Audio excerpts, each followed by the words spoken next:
Hello, everyone, and welcome back to Britton's Hangout Hour, episode 127. I am here today with Jay from A Contemplative Reader. How are you doing today, Jay? I am doing well. Thanks, Britton. I really appreciate the invitation. As I just said, you're the first BookTuber that I've ever talked to. I I'm know. only talking to a camera.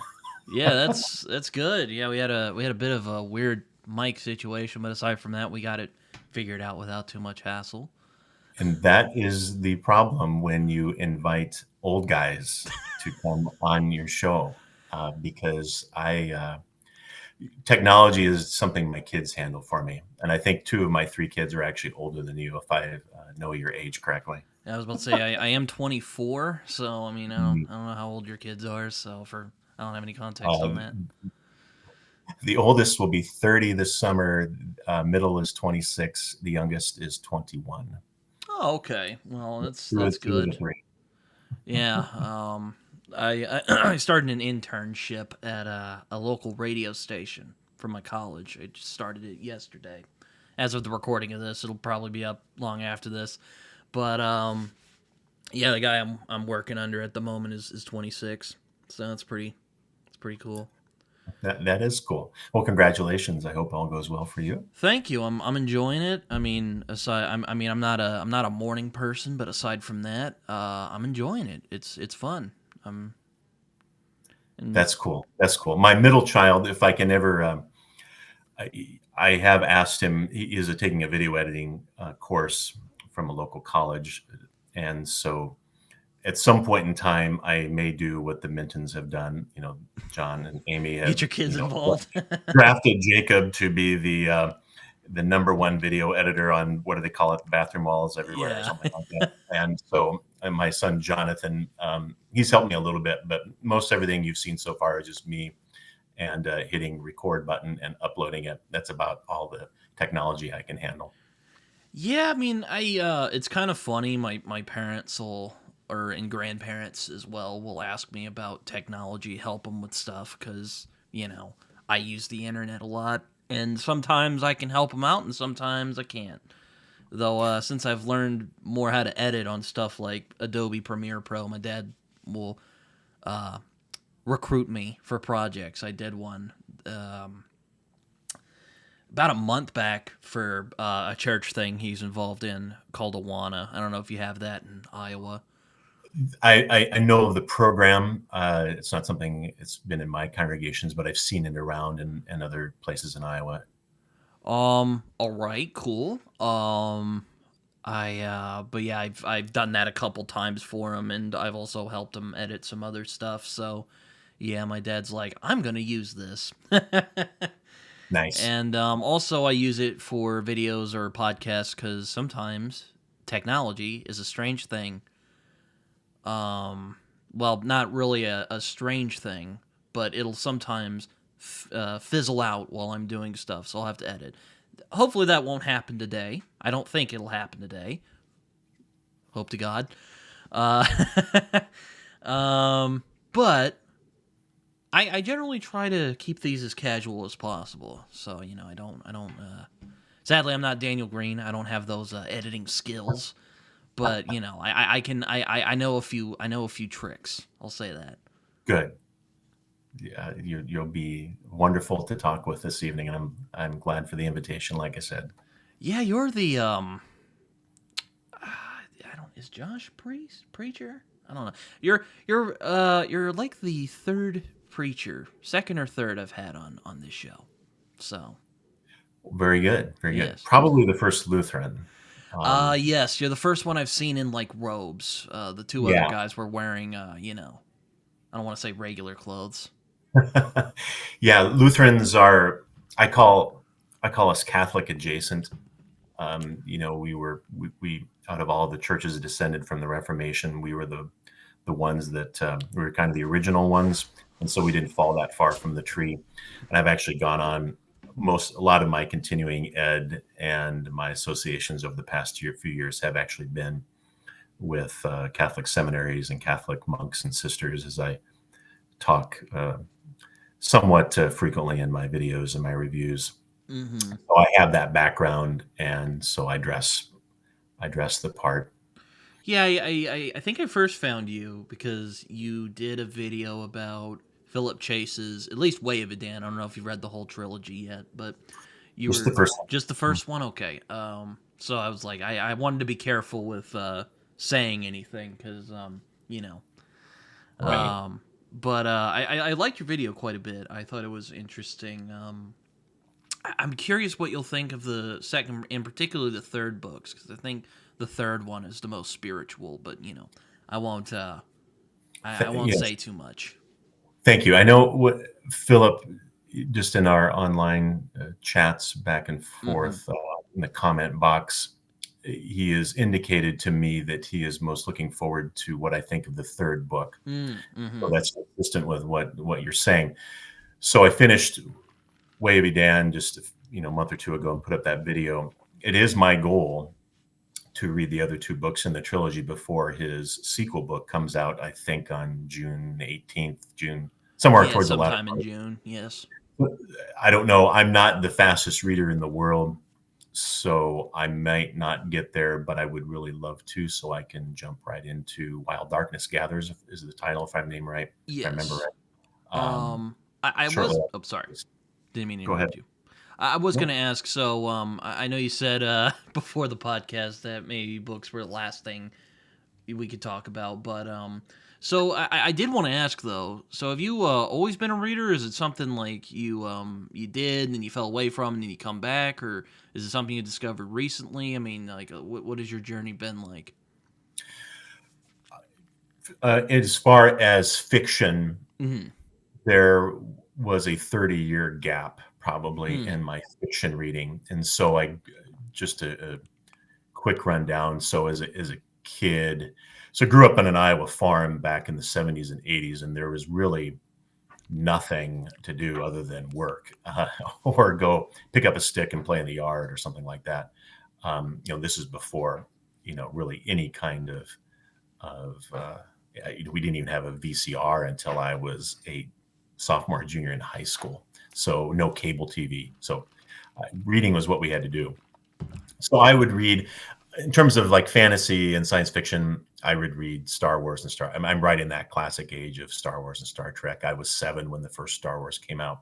So I saw all the original 3 in the theaters. Star Trek came along with that, of course. So I would read tie-in fiction to that and the movie Mm. novelizations.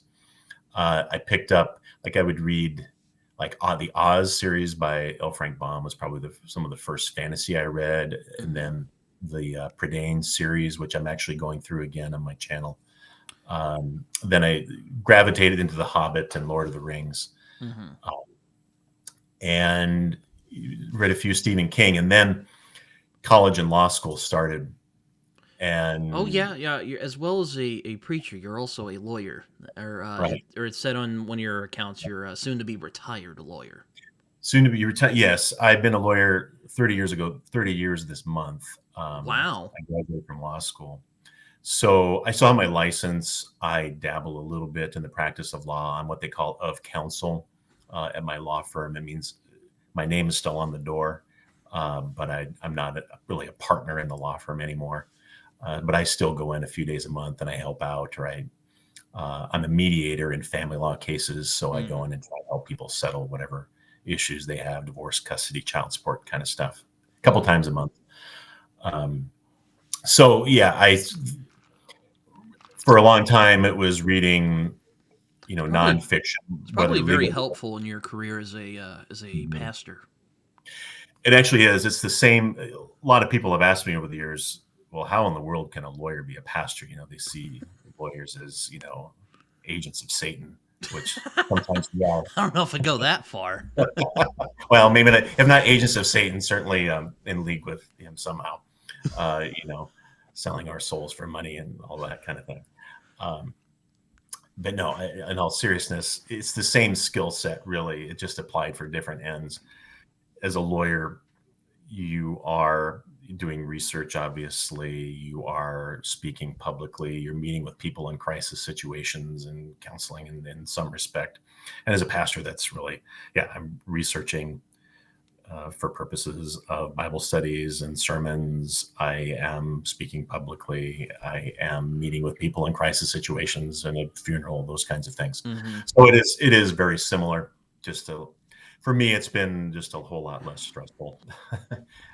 Practice of Yeah, law. one of my teachers at my college, his name is actually I won't say his name for privacy reasons, but he was also a lawyer, and his partner at his law firm suddenly died of a heart attack. So I was like, geez, man, like law schools. And I took media law last year around this time actually, which is ridiculous because it doesn't feel like it was that long ago. But one thing he often would talk to us about was just how freaking hard law school is. It was a real, yeah. I went to It Iowa. sounds like you have to have a lot of endurance to become a Yeah, lawyer. yeah. My undergrad was at Iowa State, and basically, I studied, but I didn't feel like I had to study that hard to do well in my major, which was political science and minor in history. Then I went to law school at the University of Iowa, and all of a sudden, it's like, wow, yeah, I had to study. So it took me a little bit to get acclimated to really having to work hard in my academic setting. So that's yeah, and then the practice of law is just a whole nother level because then you're doing it for real. You've got people's lives. It's not obviously not like being a doctor where people's lives are literally in your hand, Yeah. but in a sense it is because I did some criminal work over the years, and these people were facing serious prison time, and so I had to represent them in those situations. Obviously, I did a lot of employment law, representing people, job difficulties, lots of other situations where their livelihood, their freedom, all of that was on the line. It's yeah, it's I mean, from what I remember, one of the things I do remember him talking about, because I thought media law, the class was a bit hard, and I mean he was a demanding taskmaster, I will say, but he was like, yeah, if you think this is hard, forget about law school, because like in law school they'll just be like, okay, explain the or he would say like his teachers would like point at students and go Yep. like, explain this, and they would start talking for a while, and he's like, hold on, you just committed malpractice, sit down, and then he'd move on to the next. Is that true? Yeah. Yes. You should watch it's an old movie, almost as old as I am. It's called The Paper Chase. And there was an old actor named John Houseman, and this portrayed a young kid going to the Harvard Law School, and this professor, was probably a little bit more than what I experienced, but you do experience, in those 8 o'clock Monday morning classes. Would you please explain the holding in Marbury versus Madison for the class, please? Oh yeah, we talked a little bit about In front of that in class. 200 classmates, and you're on the spot to, answer this question because you haven't raised your hand. He's right that you got called on, and so you had to be ready to go. And if you had to pass, none of my professors would fail you if you didn't answer it right or you passed on the question, but you certainly felt like you wanted to crawl under the desk and hide for a couple of days if that ever happened to you. Well, yeah, I realized at the end of that, I'm like, God, I don't know if I would want to be a lawyer. That sounds really stressful. And I think I asked him about it. He's like, yes, it can be very stressful. Yeah, I'm glad I'm glad I did it. I'm glad I still am one part-time at least, but it wasn't a career that I wanted to retire in. I'll just say it that way. So I'm curious, because says you're about to be retired. But like, how did you decide to go into pastoral work? I mean, aside from faith, like Right. because I remember when I would go to church, and I still do go to church, but I know in church I've known many pastors describe it as kind of like a calling, Right. Yeah. One time somebody described it, pardon for the double negative you can't not do it. Mm-hmm. In other words, it's just you feel like you have to do it. So, real briefly for me, I grew up in the church. My mom was a church organist for a long time. She's 90 years old. She still plays sometimes. And, so I grew up as a person of faith, but it wasn't, something I ever thought I'd do. Mm. But then as we had kids and they started to be, take them to Sunday school and things like that. And I started helping out with that. And then what happened one time is the pastor was gone for the weekend, and I was, uh, taking some lessons in the Bible and some adult form kind of things. And so he asked if I would just fill in. And so this is back, I was in probably my early 30s. I've been a full-time lawyer for 7 or 8 years at that point, and I did that. It went well, and I had I never forget, a 90-something-year-old man came up to me, and he said to me in the receiving line afterwards, he goes, "I think you missed your calling." And I've thought to myself, well, yeah, I think he's right. At that point, so we're talking over 20 years ago now. Mm-hmm. There wasn't really, online learning was just starting. So here I was practicing law full time. The normal way of formation in my tradition is a 4-year Master of Divinity degree. Mm-hmm. And I was like, well, I'm not going to do that.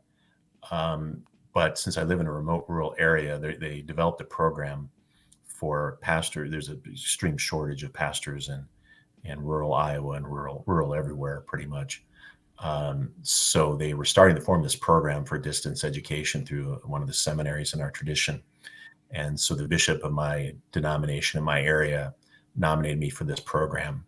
So lo and behold, a few years later, I went through the process, took several years, was ordained 15 years ago this year. So ever since then, it's been kind of a gradual process of reducing my law practice and increasing my ministry. So right now I have a small church in my home area because of family circumstances, Mm-hmm. but it's been quite a ride. Yeah. Yeah, I've met a few. Well, I've known many Christians in my life. I met a few Christians on BookTube. There seems to be a trend right now of like pastors joining BookTube for whatever reason. It's funny you say that. Which, I mean, nothing wrong with that. That's cool. I mean, that's awesome. But it's just it's kind of funny to see. So just so, if I can talk about that for a minute, that's interesting. You point that out because I noticed the same thing. So or I saw them. maybe not pastors, but I've seen either there's a guy named Parker Setcase as well. I don't know if you've ever heard of Don't him. know him. Yeah. But he has a channel where he talks a lot about theology and fantasy and science fiction. And I've also seen, because he's done like some sermons. He's not a pastor or anything, but he's done sermons in the past. So a few years, this COVID or somewhere around that time is when I found BookTube and first discovered all the usual suspects, Daniel Green, Mike, and then Philip Chase shortly after that. And Philip's really been the one that I've commented most on over the years. Mm-hmm. I found close to my age, although I think he's still actually younger than I am. Just I appreciated his insights and his intellect and what he brought to the table on that.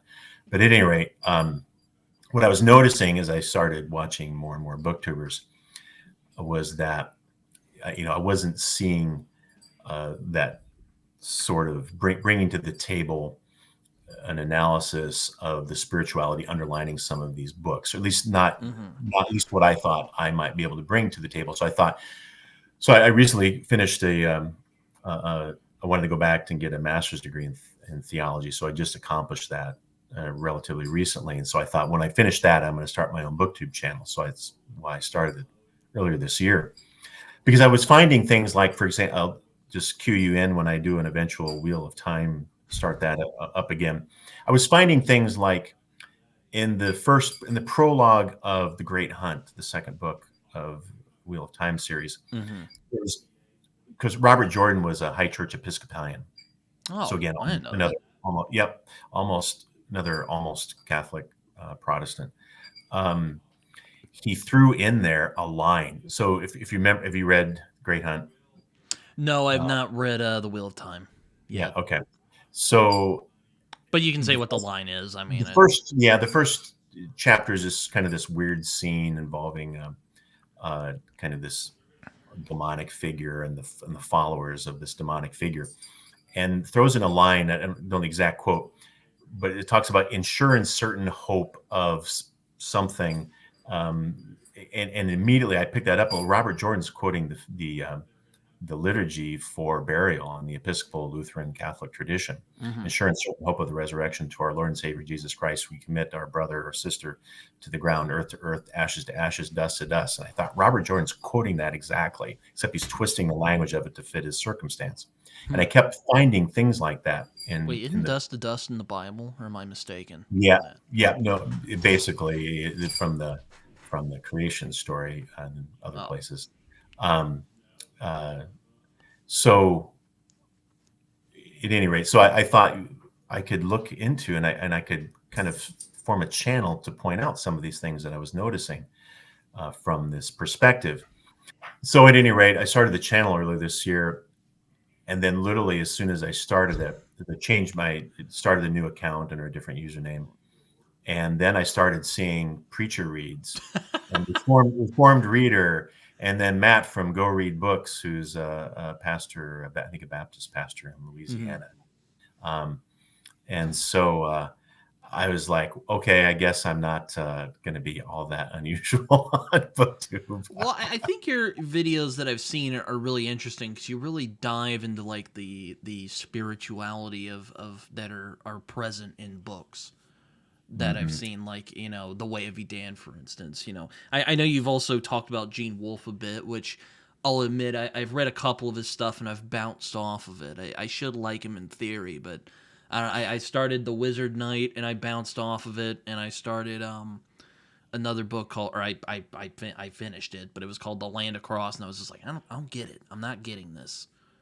So But a it's lot funny you of my say that. friends are like, you should read Mhm, Book of the New Sun. It's really good. And I'm mhm. like, man, I just and put two up, misses. yeah, few hours ago, as at the time we're recording this, Hmm. understand it'll be posted later. I just put up my deep dive into the spirituality of Shadow of the Torturer, which is the first Book of the New Sun. I'd read it last year, and yeah, it was difficult, no doubt about it. There's a lot of stuff I missed until I went back and listened to some podcasts and watched some of the other videos about it. But again, I was noticing all kinds of things. Wolf was a devout Catholic. I was Hmm. noticing a ton of stuff that he was just sliding in there, and he threw references and comments and story references, pretty rich symbolism going on there. So I thought before I went on with the series, though, I wanted to reread it and then go on with it. So I've on the channel so far, I've reviewed some of Wolf's short stories. Yeah, I've had Uh, some friends who are like, maybe you should try one of his short mhm. stories because he bounced Yeah, off a couple of his books. And I'm like, maybe, you know what? That might be a good idea. I don't yeah. know. Island of Dr. Death and Other Stories is the one I'm going through, and that's his short stories from the 1970s. And I'm having a great time going with it. These stories are 10 to 20 pages long. They're easier to digest. There's still some serious symbolism in them, and that's what my videos have been about. But Hmm. that might not be that's a bad idea for you, because quite frankly, that's why I've been doing those first before jumping back into the Book of the New Sun. Well, I I know only I jumped, know his books are very spiritual, from what a lot of people say, they are and he does make like references to other mythologies and right, lore and stuff. right, right. So the video, again, I won't repeat everything. Hopefully, people watching this might go check out my video, but Um, I really found that there were a lot of monastic influences on the story, because this main character, Severian, I think I grew up in something like a quasi monastic or religious order. There's a sacramental focus of it. Again, it, what I would call something that sacramental Christians would pick up more, perhaps, than others. Again, I'm talking about Catholics, Orthodox, Lutherans, Anglicans, and that kind of thing. When he talks about baptismal imagery, Hmm. um, connected to that, as well as a transformational element. I think Severian really goes on this journey, a transformative journey, which I lay out some of it. The final part of the video is definitely heavy spoilers because I had to do that, I thought, to explain my case. So maybe the first 2/3 of it could be watched by somebody who hasn't read it yet. Well, I mean, I might give them a watch and be like, oh, maybe I'll. Because I've had some friends who are like, you know what, spoilers don't really matter for these books. Just hop in and have a blast. I'm just like, oh, okay. That's fair. There is, I would, I think that's true in a lot of ways. I would say upon my reread, there's a gut punch moment, and then kind of an aha moment that I did enjoy more in the first time around, because it was like, oh, that happened. Then on the reread, I knew it was coming. But you're right, though. So much of Gene Wolfe is not about use the cliche. It's more of the journey than the destination. It's about the all of these weird little details and stories that he tells along the way, and it's just I find him fascinating. But I think he really appeals to my. He was an interesting man. Not only was he a well-known science fiction fantasy writer, but he also helped make the machine. The Pringles can. The Pringles can. Yeah. And I'll never think that's not hilarious. I'm just like, good Lord. He also had a nice... He looks like the guy. He had a nice mustache. He had a nice stash, too. So you're just like, this is great. That was a very nice walrus mustache. He had it going, didn't he? That was a 70s stash right there. I saw an interview of him in the 80s, and he didn't have his mustache. I'm like, where was it? Right. I think he grew it back though later in life. Yeah. I think the older pictures of him, he's got it. I'm just like, I haven't. The Wizard Knight was interesting. I'm actually reading some pre-Tolkien fantasy at the moment. So I read. What's that? It's basically fantasy that came before Lord of the Rings anyway. Maybe right. not. Right. What authors? I read Lord Dunsany's book, The King of Elfland's Daughter, recently. I finished it, and it's a very interesting book, which I know is kind of like a wow, it's like a nothing word for people nowadays. But it's one of those, like, I really appreciated the craft of what he was doing, but it didn't reach me as much as I had hoped it would, if that makes sense. Sure. It's kind of a fairy tale story, really, if you think, is kind of how I describe it. And right now I'm reading, let me pull it out. Blood in the Mist. I got this new 2025 copy, which has a really bizarre printing error. Like, the page, 56 was all the way over here. So, yeah, I've had to kind of roll around with that. But I'm liking it a lot more. This book called Jonathan Strange and Mr. Norrell that I really enjoyed last year, that I thought... this book is very much... I could definitely see if it inspired a lot of that book. Sure. Yeah, I as far as pre-Tolkien things, the main one for me, and this is actually when I was describing the things I read when I was a kid before I went on my 30-year break from reading fantasy and fiction, was Conan. I had the original, well, not the original, the 12-volume set from Ace paperbacks that came out in the 60s, 70s, and 80s, which were sort of this mishmash of Robert E. Howard, L. Sprague de Camp, and Lynn Carter pastiches of Conan. But then the comic books, too, were huge when I was growing up. So I read a lot of Conan. And so, Howard was he was in the early 30s. So he was pre-Conan for sure. I love that. I love that sword and sorcery kind of stuff. Yeah, I've read the first of his Conan, because Del Rey put out these 3 big paperbacks a few years ago, which are all the original Robert E. Howard stories. And I read the first one, and I was very pleasantly surprised with how well it held up. I mean, there's some stuff in there that, hasn't aged well, of course. It was written in the 30s. But I was really surprised with how, like good they were, Like, they were actually, well done.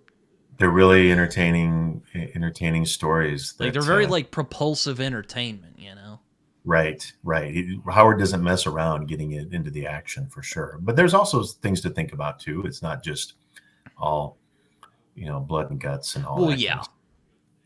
But There yeah, is a lot of fight scenes while he muses about civilization and barbarity. and to tie it back into spirituality, complaining about Crom. Yeah. I pray to Crom and he does not listen. That was my crappy Arnold Schwarzenegger. Yeah, it's funny. I was actually at the radio station earlier today, and they mentioned Conan O'Brien, and I had to prevent myself from going by Chrome. So kind of, he would say in this high pitched whiny voice. Yeah, yeah. Oh man, that's funny. Oh man. Yeah. It drives me nuts sometimes because you go into Google or wherever and you start typing in Conan and Conan O'Brien. I'm looking for Conan the Barbarian, and it keeps coming up Conan O'Brien, which I love Conan O'Brien, but that's not what I'm looking for. Yeah, no, but yeah, but going back to the actual stories, yeah, they still hold up. I did think about adding Howard to the list and read those other two Del Rey editions I have, but I was like, I'm gonna stick with the more like English, fairy stuff. See how that goes. And I'm also reading. I mean, it actually did come out before Lord of the Rings, but I'm actually slowly getting through Titus Grown. I'm gonna try and do the whole trilogy this year, but considering how slowly I've read Titus Grown, I don't know if that's gonna happen. But here's hoping. That doesn't bode well for me and the buddy read I've got with Philip. Oh, it's very fascinating. I'm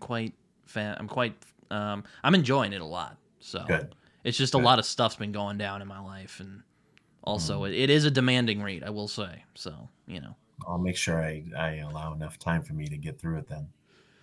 Yeah, I hadn't heard of it before until last year or two of BookTube. I started seeing it mentioned by people, and I thought, ooh, kind of a gothic fantasy set in the castle. Sign me up.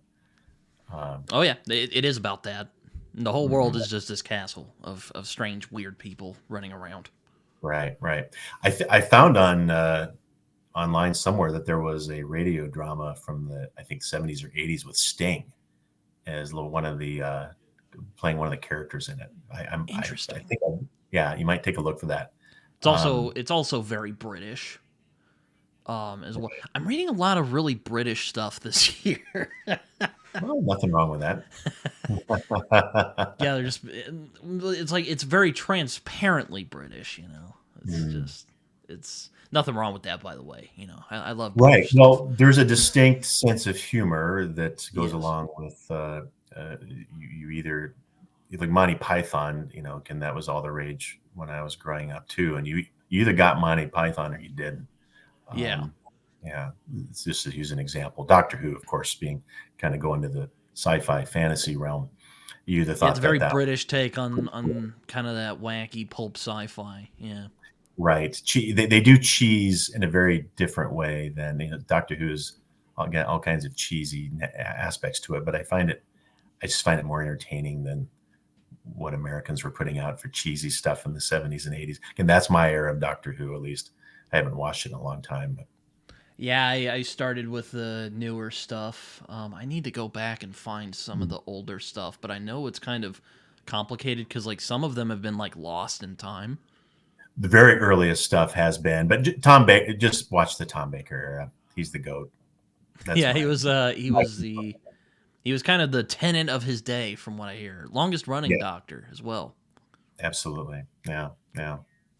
I did enjoy I've only watched the first season of the reboot from, gosh, that's probably 20 years ago now too. Name escapes me, but I really liked, he was the villain in one of the Thor movies. What's his name? Yeah. Eccleston. Yes. I really enjoyed him. I thought he did a great job at it. I have a soft spot for the Ninth Doctor because I'm like, man, like it sucks that he and the showrunner didn't get along. I would have really liked to see more of him, but then Tennant showed up and you're like, oh man, this is fantastic. Right. Of course, I still think of him as being which role was he in Harry Potter? Oh, Barty Crouch Jr. Yeah, that'd be good videos. Spirituality in Harry Potter. because Yeah, I think it's a back in very the day, archetypal and right, even very Christian story at times. right, right. I haven't my kid since going back to my kids, since my kids are your age or a little older. Yeah, my oldest read the Harry Potter books many times. I think I read what are there 7 of them? I read the first 6, and then I enjoyed them. But then the seventh, then I watched the 7th movie, which I guess was two parts, if I remember right. And I thought, well, I kind of know how it ends, so I never got around to reading the 7th book. So Yeah, I'd go back and do that someday. I just haven't. yeah. I mean, I still think they're good books. I mean, Yeah, yeah. also They very English fantasy as well. very English, very English. I thought, just personally, I thought once Prisoner of Azkaban came out, that's when I started liking the movies better than the books. I mean, Prisoner of Azkaban is my favorite of the movies and my favorite Oh, of the mine books too. too. So there you go. I I thought that movie was such an incredible mix of that kind of weird Englishness that you're talking about, Mm. combined with just some really amazing imagery, a mixture of kind of light and dark.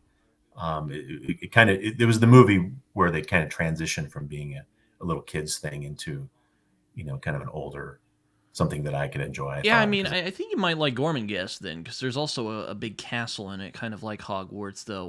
Gormenghast's a little stranger and a little right, darker, I dare say. cool, There's cool, there's some very macabre stuff in this book.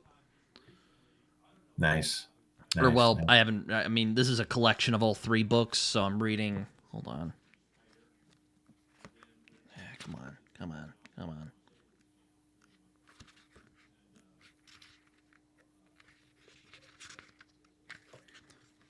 That. So yeah, Mm, there. there you go. You're making your way. I'm making my way. Yes.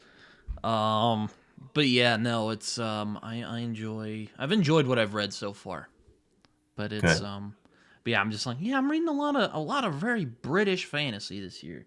Next month, I'm gonna be reading some westerns for a thing they do on oh, BookTube called June on the June on the Range. Range. Yeah. Yep, I've heard of it. Yep, I So I probably I'm gonna be going full Yankee land next month. my if I do anything for June on the Range, it'll be because I will have received Tori's book and whatever the name of that is. I can't. It's Yeah, but it's I probably got a e-arc for that from her because yeah. I read her book Phased, and she was like, "You want my newest book?" And I'm like, "I'm not gonna say no to free books." So What's it called? Cold something. it's like it's called Silver for Souls, I think There is you go. There what you it's go. called. Yeah, it's kind of a tongue Yep. twister. Yep. It's funny you So mentioned that because I was actually watching her stream a little bit before I came here because she was signing okay. copies. So Oh, nice. Well, I ordered it. I did the pre-order, so I should be hopefully one of those is mine. So, yeah. If I don't know, sometime this summer I hope to read that because obviously it's more of a fantasy, but it sounds like it has Western elements to it. yes, I might try and get to that before in June, but I'm making no promises because I already have a few other books and also a reread. I'm hoping to do. I'm hoping to read True Grit again because I haven't read it in a Hmm. few years. True Grit. I have not read that book, but I took both. Both of the movies. I love both of them.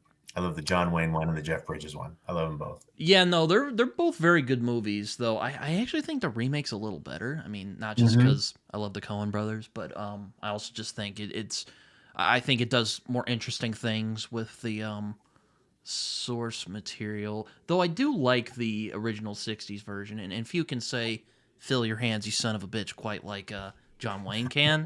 You know, that's still my favorite scene in the old movie is when Robert Duvall's like, "Well, that's bold talk from a one-eyed fat man," and an indignant John Wayne is like, "Fill your hands, you son of a bitch!" It just starts, yeah, That's great. great. I love it. Right. It's been a long time since I've seen the John Wayne one, but I saw the Jeff Bridges one in the theater when it came out, and I I love the scenery and the feel to it, and the that's the one. It kind of at different, if I remember correctly, at different points in the movie would have the old time gospel hymn, "What a fellowship, what a fellowship, what a joy divine." There's my cat. She didn't like me singing. Kind of the piano version of that going in the background. I thought, ooh, that just I love that. Again, little hints of religion and this little it fit to that time frame really well. I thought too, because that would have been one of those gospel hymns that came out of that era. Just brilliant. Yeah, I mean, I think it's an interesting. I mean, that could be one you could do a spiritual look on, because there's a lot of themes of like retribution and God's will and stuff like that. Then again, it's been like 10 years since I read it last. That's why I'm doing a reread this year. Right, But right. Yeah, I didn't. I haven't read too many westerns, to be honest, in my life. I haven't either. It's not That's kind of something why I'm doing June on the Range, because I'm hoping to catch up on some. It's been interesting just following BookTube over the years, how many fantasy sci-fi booktubers have really, once they've read westerns, have really enjoyed them and seen the similarities. Because you think of Star Wars, I mean, just an obvious example. Star Wars is kind of a western in Well, I was about to space. say, yeah, it does start out as kind of a space western, because they're on Tatooine. Yeah. Right. So you can see the similarities there, I suppose, in that adventure sagas, out in unknown lands kind of a thing. So that's I could see the connection there. I just haven't gotten around to reading them, but someday. My problem is, at my age and putting off, fiction reading for half of my life, it's kind of a, what am I going to read that I have time to read at some point? So maybe I'll just be a mood reader and pick things up as they strike me. Yeah, it's always a good idea. That's generally how I read, though I've become more Yeah. methodical in my reading, which, has gone well for me. Right. my two TBRs have done so far I've followed them a little bit, but I think the latest one I did, I'm not going to get anywhere close to reading Yeah, what I I had. don't like doing TBRs. Yeah, for me it was something.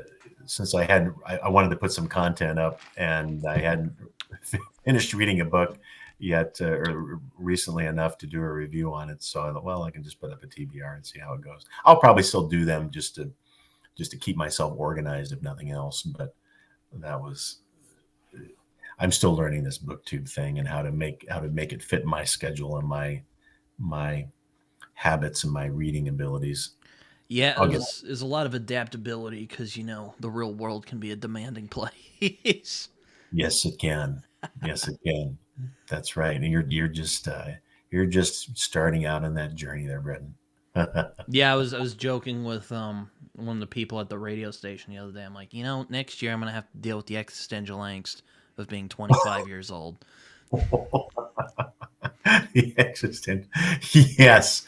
Yeah. Well, I look back on my life, and I am really sounding like I'm now the old man showing up on Britain's YouTube channel. Some monkey dude. Oh, you're Back in fine. my day. Anyway, so I'll try and stop doing that. But my point is, Did you feel existential angst when you were 25 years old?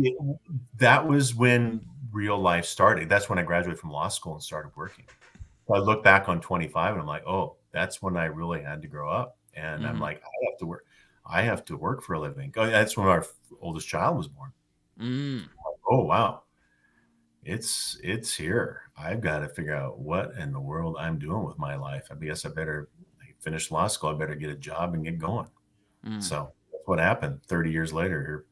I feel like sometimes I've just kind of woken up from this long, I wouldn't call it a nightmare, but just, life's been good. Can't complain. But like, wow, what happened? Yeah, no, I've been feeling. I mean, I'm not like in my 50s yet, of course, but I did just think the other day. I'm like, it's May already. What is going on here? you know, Come on, slow down, guys. Like, we That's need to right. slow down. Time. Right. Oh, Pray it I'll be doesn't like, get any God, better. slow down time at the moment. This stuff I want to do before the end of the Right. year. I'm not sure if I'm gonna do it now. Right. Well, it sounds like you got some good plans coming up though for your Yeah, I should. Or I'm always worried that I set too high goals for myself and then I'll just crash. I'm hoping that doesn't happen, but we'll see. Right. Pace yourself. Yes. Just be realistic. Accept your limitations. I think that was honestly the again, thinking back of the way things have progressed in my career and my life. I think accepting my limitations is. I wish I would have done that a lot sooner. So I think I would think, well, I want to be this or I want to be that, and it wasn't really true to myself or true to my talents or bring spiritual language into it. What God made me to be. Hmm. And so I think whenever I've tried to be something I'm not or do something I'm not, it's just that's when I've either caused myself great stress or failed or whatever happens. So I think that's is one of the lessons that you learn as you move through life is you where your personal interests and your energies and your desires you follow those more readily than you might otherwise. Yeah, it's definitely I'm just kind of in that strange place in my life where I'm like, well, I'm in my 20s, not entirely sure I mean, I kind of know what I want to do, but I'm not sure what I'm going to do.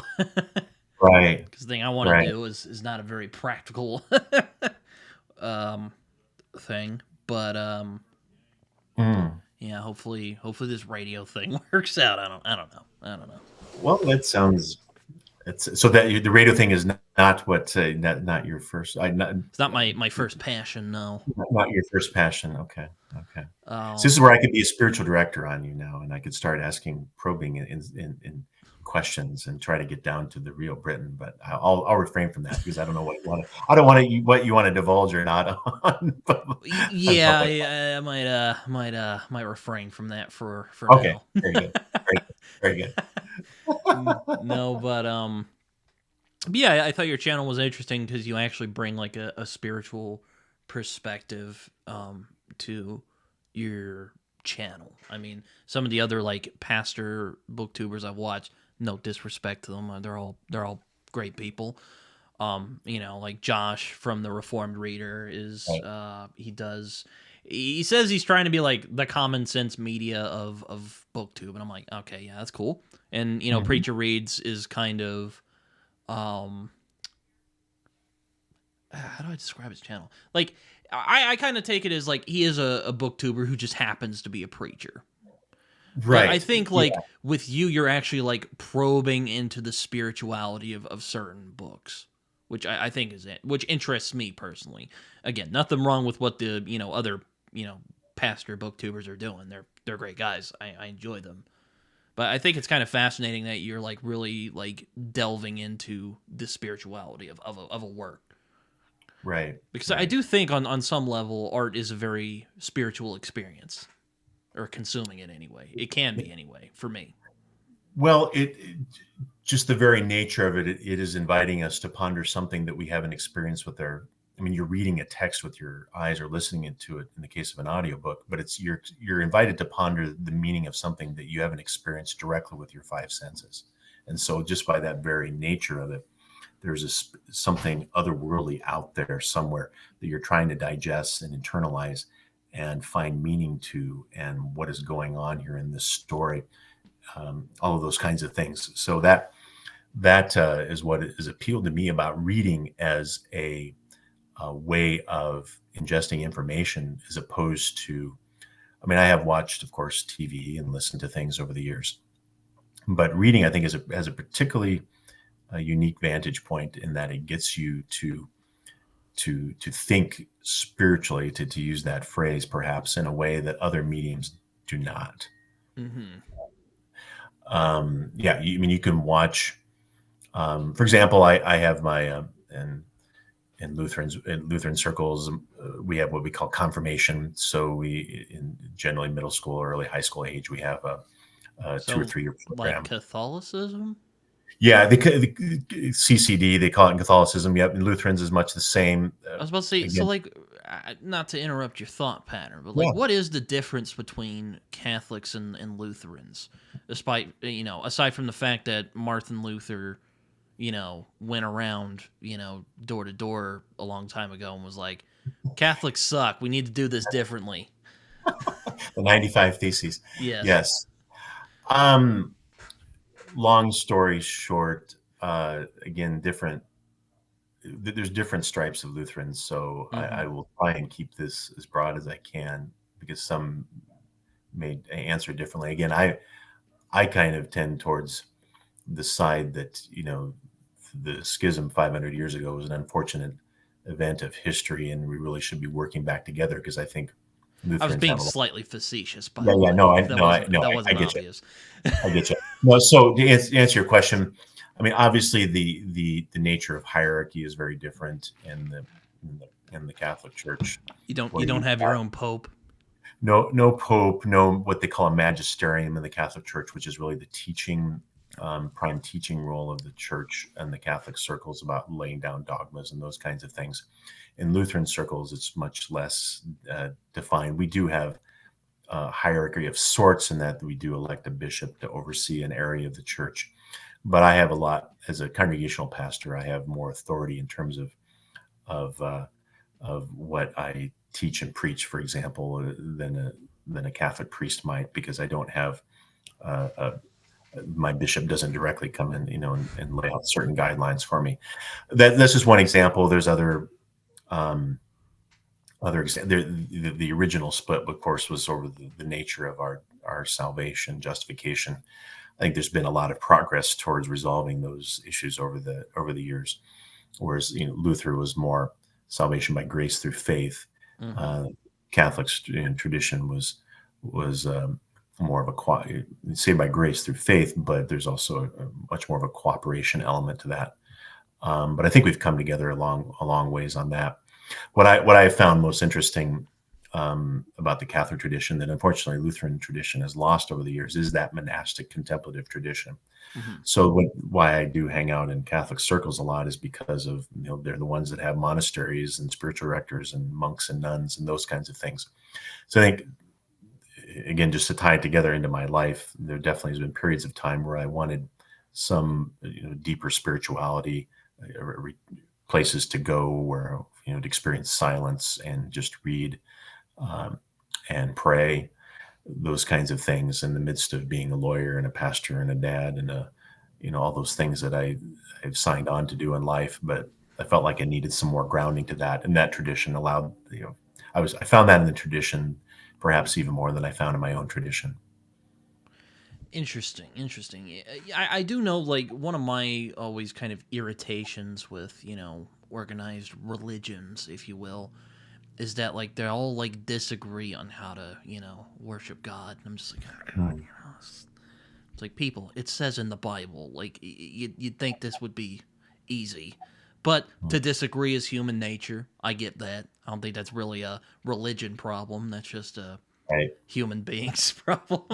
That's the nature of who we are. That's for sure. Yeah, we have to. There's this certainly a. Yeah, like my parents will. I mean, they like. I wouldn't say they're like anti-Catholic or anything because my Mhm, mom's best friend is a Catholic, but mhm, they're always like those. It's like Catholicism. Like, why do they go to the priest to confess? Isn't it mhm. between you and God? And I'm like, yeah, that's a good point, but like, does that matter? You both believe pretty much Right, the same thing. I mean, there are differences right, in Catholicism, and like right, Pentecostal and Protestant are more like personal relationship with God.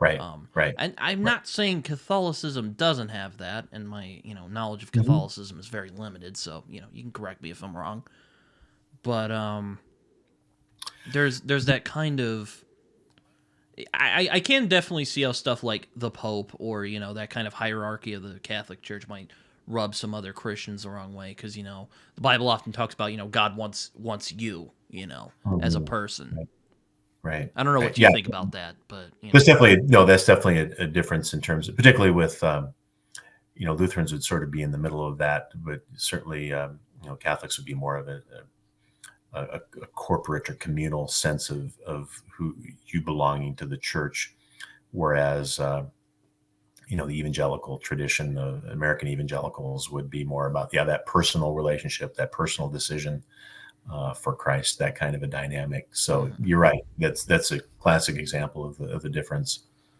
Well, But I that's think one like I'm really familiar with because I've heard my parents gripe about it over the years. mm-hmm. So I haven't watched your. I know you did a video about Mere Christianity I from did, CS. yeah. My dad and I I had a haven't watched it conversation. yet, so I'll watch it sometime, and so don't have to repeat it. But what can you give me the Cliff's Notes version of what you thought of it and what? Well, the Cliff Note version is I appreciate what Lewis was doing. Thought he had some interesting, insights about like the divinity of Jesus and what Christians actually believe, and um, the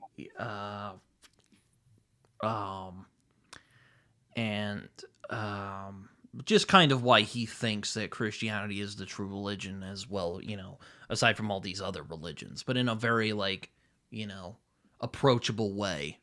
I thought was kind of fascinating. I don't know if it's my favorite Lewis book that I've read. I do think sometimes he can lay it on a bit thick, which I know a Right. lot of people, think that, but they're not entirely wrong to think that. But Mm-hmm. my favorite of his books is still A Grief Observed. I think it's you Mm. really get to see like the more human part of him. You know, like You how know, does he reconcile like the idea of how can he reconcile his faith with this intense pain he's going through. It's a subject that really interests me because I've dealt with that in my own life. I've never read that. No, I oh, read. I need to, but I've heard similar thought from pastors and other friends.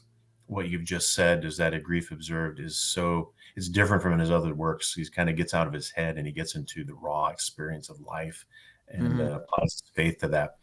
So, and good friend going through the grieving process, even commented on how much more helpful A Grief Observed was compared to The Problem of Pain, his other book, kind of generally on that subject.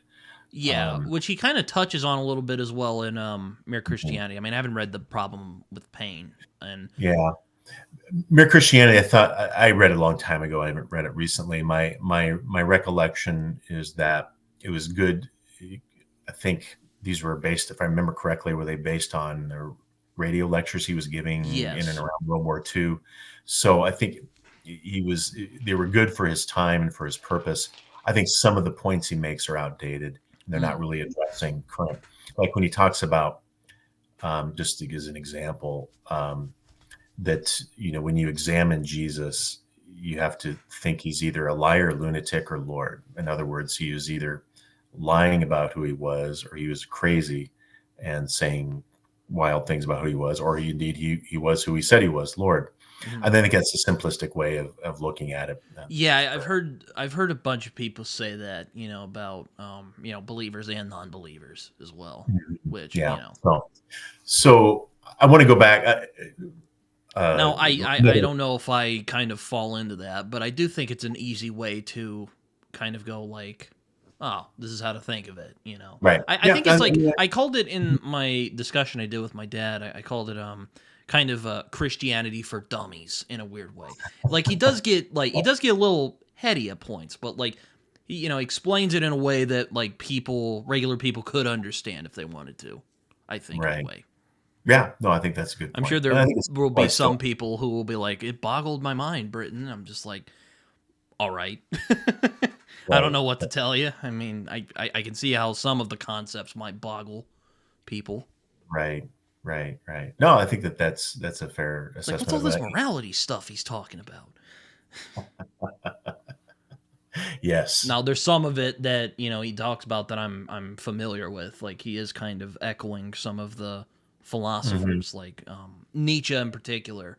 There's some stuff he says that's kind of I don't know if you've read Nietzsche at all, but um, some of Not his really. Um, talks on morality are kind of reflected on kind of he's kind of responding to what Nietzsche was saying about morality a little bit, and okay. also That's fair. some of the things about repentance I think is also kind of something kind of a response to Nietzsche because Nietzsche famously pointed out like in Christianity that really what really makes it tick is that you have to reject your inner nature in order to truly be a Christian, you know? Mm. And Interesting. and Nietzsche was very critical of Christianity. Well, Lewis is very Right. pro-Christian, Right. right? Obviously. Which just to But he go from goes a in a guy. similar direction, like, Mhm. he kind of knocks away, like, he's like, repentance is not just saying, I'm sorry, and, you're forgiven and whatnot. No, no, no, no, no. You have to, like, really, you have to push all of your thoughts of self-preservation or your thoughts that you tell yourself about, if you're a decent person. You really have to, you have to give yourself completely to it, Right. you know. Right. Sorry, So where did you? Yeah, no, that's a good. I appreciate that. So where did you read? Were you reading these in school or reading the I've always been interested in that stuff, and there was a book club I was a part of a few years ago, back when I was in high school. They called it the Symposium, and we would read philosophical texts and we would discuss them, and we would we right? read some Nietzsche, we read some of the Prince from Machiavelli, Yep, I remember reading that in my which is political a science. really fascinating read. I want to read that again actually at some It's a good point. one. Yeah, have you ever read Kierkegaard? No, I have not. I know Okay, he's he's I know he's kind of an interesting meld of existentialism and Christianity. he is. So he comes from my Lutheranism comes from being a child of Danish ancestry, and Mm, so the Scandinavian countries are primarily Lutheran. And so Søren Kierkegaard was Danish, and yeah, I think he typifies that 19th century trying to figure out what Christianity is as you're approaching what we would call modernity. Um, hmm uh, is with the Industrial Revolution and broader range of thought and philosophy that was going on at that time. So I think I haven't read much of his for a long time, but he's somebody you might be interested in picking up at some point. Also, you might pick up Dietrich Bonhoeffer if that name is familiar to you. He I am was not familiar with that name. German Lutheran pastor in World War II, who's most famous for essentially being a martyr. He cooperated with the resistance and ended up, being killed right before the end of the war in a concentration camp. But he wrote some good books that I think that have stood the test of time, such as Life Together and The Cost of Discipleship. And he's become more popular. They just released a movie about him. I haven't watched it, but so a few months ago. So that's a name you might check out at some point when you got plenty of other things on your TBR. But Well, yeah, no, I want to read more nonfiction at some point, but I've just been, fiction right, will right. take you That's yep. away. Right, No, right. but yeah, no, I mean, I think Lewis is good for beginners if you're interested in theology. I don't know if I would base your entire, foundation on Lewis, because there's some of it, like you say, that you could definitely poke holes in. hmm Right, right. Like the Lewis trilemma, I'm like, I don't know if it's that simple. I get what he's saying, like I get Mhm. it, and that's I was actually talking about this with a friend of mine the other day, and I'm like, that's the one thing nobody can figure out. If Jesus was not who he said he was, where did he go? Did he get Mhm. lost in the? Did they remove his body and just dump it somewhere else? I mean, hopefully that's not blasphemy, but I think we have to answer those kinds of questions if you want to think about faith. That's for sure. yeah, I'm Yeah, like, yeah, where'd yeah. he go? But then there's some of these other things that kind of hold me back. I'm like, okay, so were there really these giants running around? Like Right. Well, there's right. there's certain gaps in the Bible where they'll just mention like, oh, here are these giants that The came from Nephilim. angel and man. I'm like, what is this? Are angels and people banging? No one talked about this. What is going on here? Now I get this is from Moses. If I remember, I think it was Moses who wrote Genesis. So I don't know. According to tradition, yes. So maybe he There's didn't get the full story. modern I don't biblical know. scholars that would say something different, but I'm like, so the were angels frolicking around with human beings? You know, come so on. I'm going to give you another resource. It's called the Lord of Spirits podcast. It's two Orthodox priests who are just they're really funny on the one hand, but they're like incredibly smart and they do deep dives into things like that. And they have a whole episode. It's probably 2 or 3 hours devoted to the Nephilim and those issues. So at some point in time, you might just do a Google search for Lord of Yeah, Spirits. the Nephilim. I forgot their name. You know. Yeah, Nephilim. Which the connection, spoiler alert, to Book of the New Sun, by the way. Okay.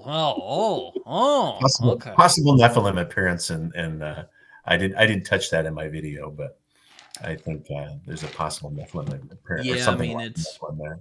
Yeah.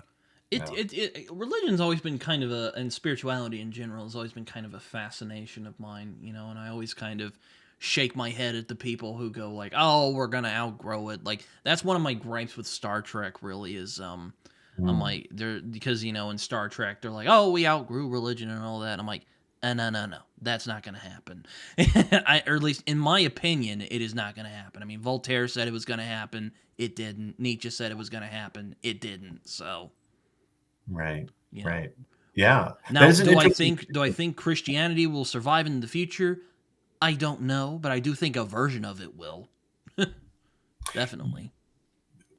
Right. Right. Of course. Yeah. Sorry to keep making Book of the New Sun references. Bring it full circle. Middle of it here. Yeah. So it's set far off in the distant future with a dying sun, and you've got all these sort of Christian elements to this world, but it's not really, not really what I would call Christianity per se. But there's certainly what I think maybe Flannery O'Connor calls it. There are parts of it that have survived. Yeah, Christ haunted world, perhaps. Yes, I think that's a good way to put it. Yeah, so that's you can find all sorts of interesting things like that in literature, and that's why again bring the conversation full circle. That's why I'm here on BookTube, because I just enjoy doing those kinds of deep dives and keep my brain thinking. Yeah, I guess it's the more like mythological elements, if you will. Again, hopefully that's not blasphemy. Right, and I think that's what. Yeah. What Way of Edan did so well. It's like they proved evolution was a thing. So I mean, I know in the Bible it says, "My time is not your time," and paraphrasing here. 1,000 years is like a year in my sight. Yeah. Yes. However that verse goes. Right. Yeah. Like, so I mean, I'm not saying like God didn't make evolution happen. I'm just Yeah. And I know I'm not a literalist. I don't think like the world was literally made in 7 days. At least I don't know what you think about that, but time in those first chapters of Genesis is a different animal than what we think of as 24-hour days. I think. Yeah, it's like I remember. I was actually at church last week, and they were talking about Abraham. Well, they're doing a thing on love stories in the Bible, so And sure. Abraham and Sarah was who they were talking about. And interesting. They were like, and it's like, oh yeah, he's 140. I was like, whoa, what's going on there? Right. Yeah, lots of interesting things like that for sure. Maybe time worked maybe aging worked differently back then. I don't know. Right. I wasn't there. Right. For me, it's I just had a conversation with somebody else asking similar questions, and I think the way I look at things is it's when you're looking at stories like that, there's a lot of types and archetypes when you look at the Old Testament versus the figure of Jesus in the New Testament. So the point is, what are those stories pointing to? Like, for example, the story of the flood is a story in its own right, but as a Christian looking back on it, really we see it as a type of baptism. What I think is interesting about that is that like most mythologies that I have read, because I took a comparative mythology class a few years ago when I was I was in a college called OCCC where I'm from. And we were doing and basically we did like a comparative mythology. In most of those mythologies that I've read, there's a flood. Gilgamesh is a classic example. Yeah. Yeah. So I mean, that's an interesting. So I'm like, it had to have happened. If all of these that cannot be a coincidence. I'm sorry. Yeah. Yeah. I mean, I think that's one of the classic examples of working through what are we discovering through comparative literature, from other traditions, from the scientific record, all those things. It's I don't mean to punt on that question, but these are all things that we wrestle with for sure. Yeah, or I don't know. There's other things I'm sure I can think of. I can't Right, think of them right, at the moment. right. No, you're right. It's all there. And so I think I Like come at one it thing from is like God in the Old Testament. Sometimes he could be kind of prickly. Not saying there wasn't no reason. Sometimes the people of Israel they were not. right, They weren't right. being cooperative, and It God is just was like, oh my God, I gotta. Like, the there's one part in the continual Bible where he's like, you know what, Moses, I'm just gonna wipe all these idiots out, and I'll just make a nation through you. And Moses is like, God, I love you. That's a terrible idea, though, because like yeah, everyone else is just gonna think that you basically just brought them out of Egypt just to murder everyone.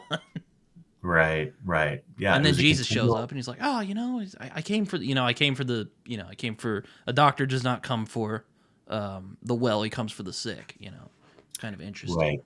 And I think just to talk about again the current state of the church and where religion is at this point, I think the it's not the church definitely needs a reminder sometimes that we are not a place for the wealthy and the those who have no need of a cure, but we are a hospital for the sick, those who need forgiveness, and those who need healing of some kind, whether spiritually, of course, referring to that. But yeah, that's absolutely. Those are all your. I love how your generation is wrestling through those questions.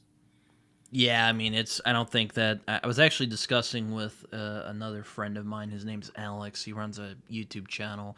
He's doing a series, basically talking about a bunch of movies, though, and it's called A Post-Secular World, where he's basically discussing like kind of in this strange time that we're in, where even after all the technological advancements that we've made, we're still kind of in the same spot that we've always been.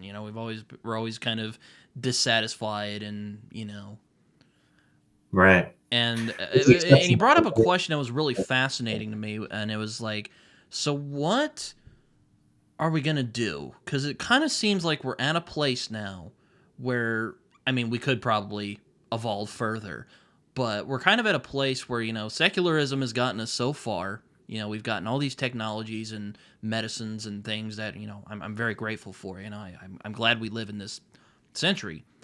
But there are also people, but we're still dissatisfied. We still want something more.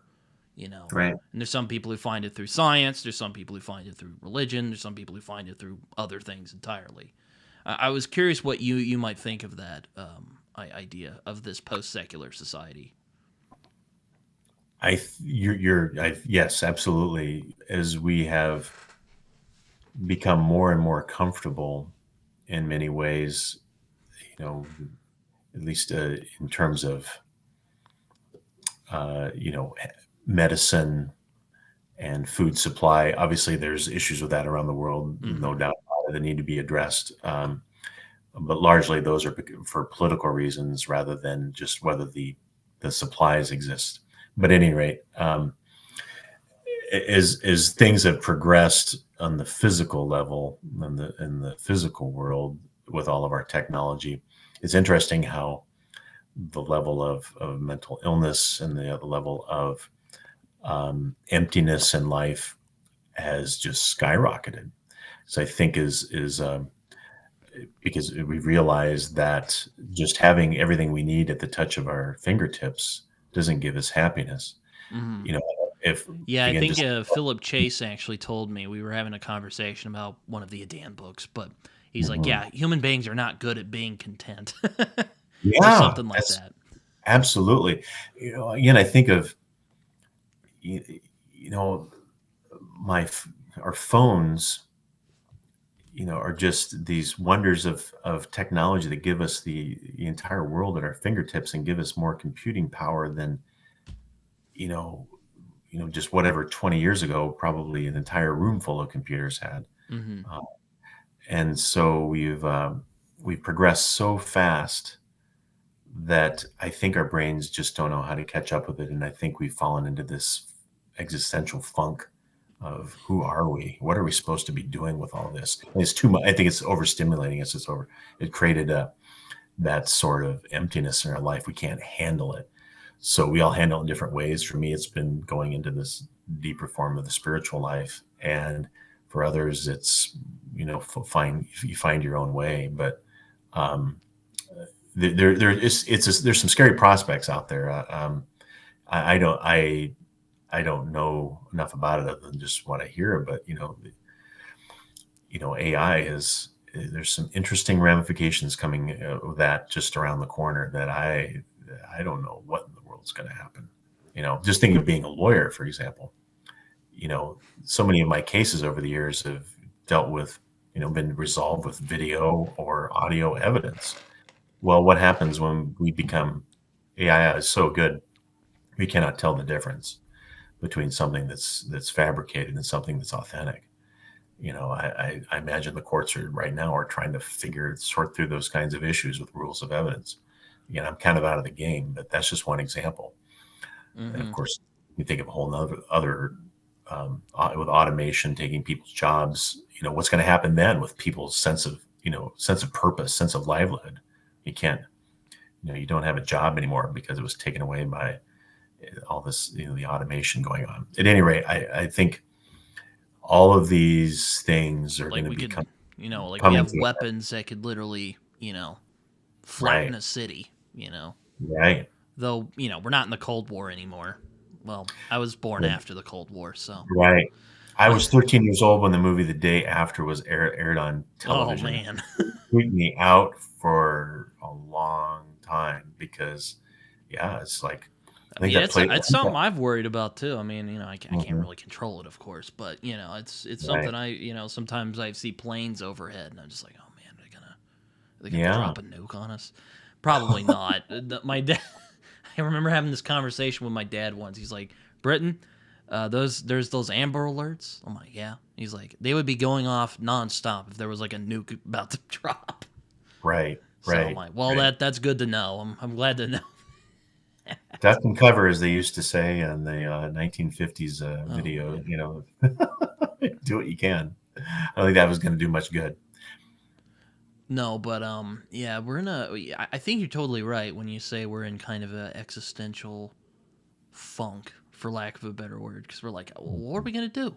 We're not in these like eras of history where there was like great strife and struggle, and like World War II was the Yeah, last real like big struggle, for lack of a better word. Though maybe, right. or well, maybe the Cold War was the last one. I don't know. I guess we're kind of in there right now with the war on terror and whatnot. I think so.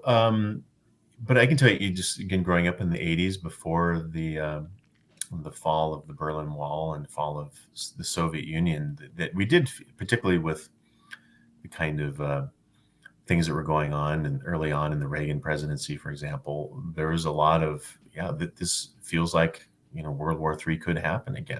At least that was my perception as a little kid at that point. So you were thinking about those kinds of things. Yeah, this titanic, struggle between East and West. Mm. Movies like old Clint Eastwood movie called Firefox came out that I thought was just the coolest thing ever, where Clint Eastwood goes in behind the the uh, the Kremlin and the Soviet Union and steals this advanced fighter. And there's all it's you look back now and it's like really crappy special effects, but at the time I thought it was really cool.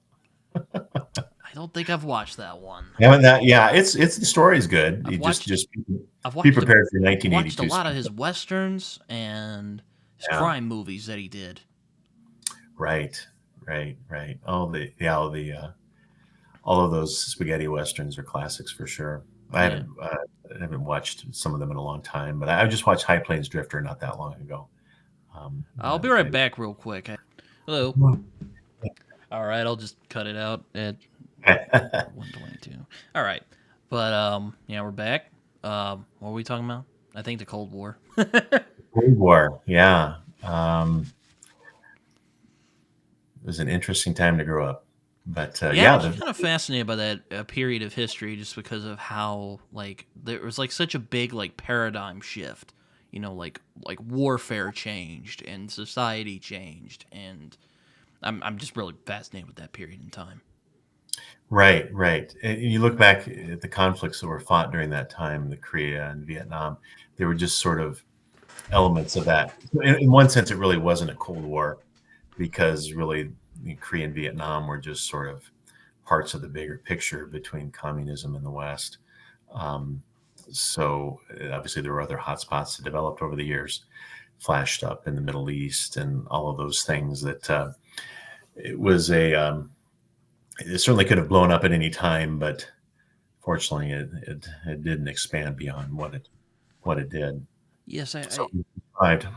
yes, I do think that it is a miracle we haven't blown ourselves up yet. So when I think like, oh man, things are really tough right now, and I just think back to that, I'm like, you know what? Maybe we're doing better than I thought. Right. Life, well, to borrow Jeff Goldblum, life finds a way. Yeah. Didn't he say that? Yeah, something like that. There's so many great quotes from Jurassic Park.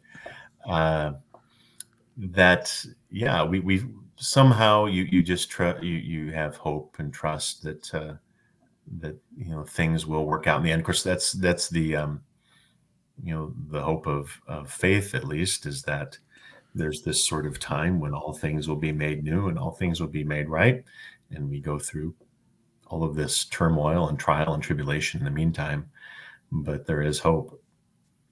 Yeah, But yeah, you know, it's definitely that's a hope anyway, unless we just right, keep carrying on.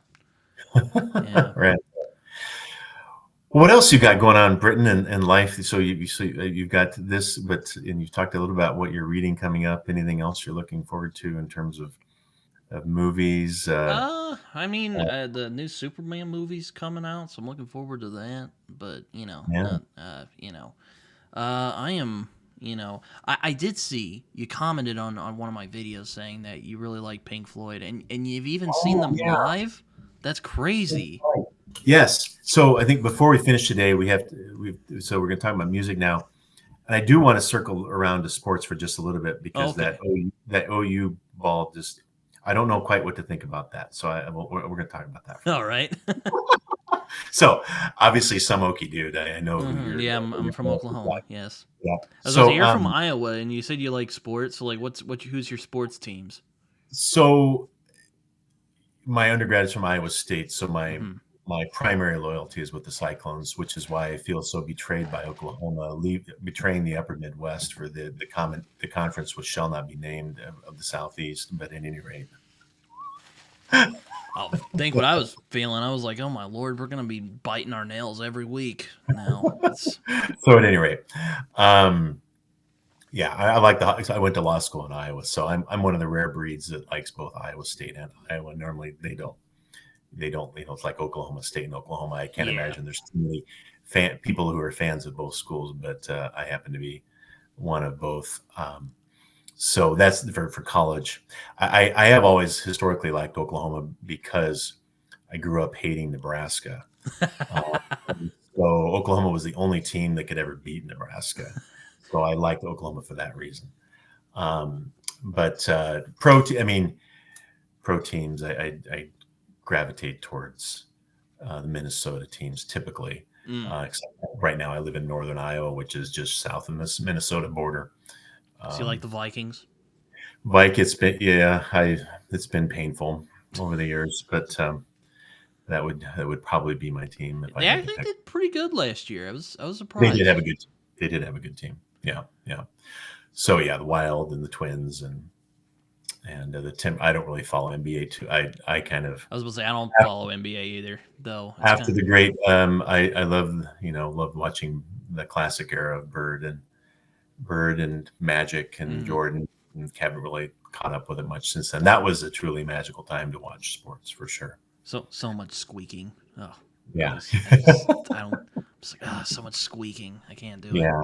Yeah. You Yeah. know, it's no. I've never really. I've only gravitated really to like football. I've watched other sports, you know, on and off, like hockey um Right. Right. and baseball, and I've even watched a little softball in my time. Hmm. I tried watching soccer. I just cannot do it. It's just Europeans. I love y'all. I don't get the obsession with soccer or football. It's what they call it out there. Football. That's right. So yeah, I watch it during like World Cup time just because it's interesting to because of the drama of it, if nothing else. I don't know if the sport itself, right? I'm probably with you on that. I Why? thought you would be at least glad that Oklahoma left the SEC because or Yeah, left the Big Big 12 12 here. because it's Yeah. like, oh, Oklahoma's just, you know, running, you know, No, whatever. we actually had started beating you somewhat Yes, that's true. Yeah. periodically, not every year, but I thought actually just what I always think when I think of Oklahoma football though is I think back, the Barry Switzer era and how much Mm-hmm. I loved watching the wishbone. The wishbone, I think, it was just the most gorgeous offensive system ever devised, and I'm sad that nobody does it anymore. Of course, nobody does it because the quarterbacks just get killed because you're so exposed out there. Mm-hmm. Have you watched any old videos of the wishbone? You should I've seen some do of that. it. Yes, I know. Do that. Jamel Holloway from that '85 national championship team from Oklahoma was just a thing of music, thing of beauty to watch. Yeah, no. My dad has great fondness for that era of OU Mhm. football because that's when he was growing up during that Yeah, time.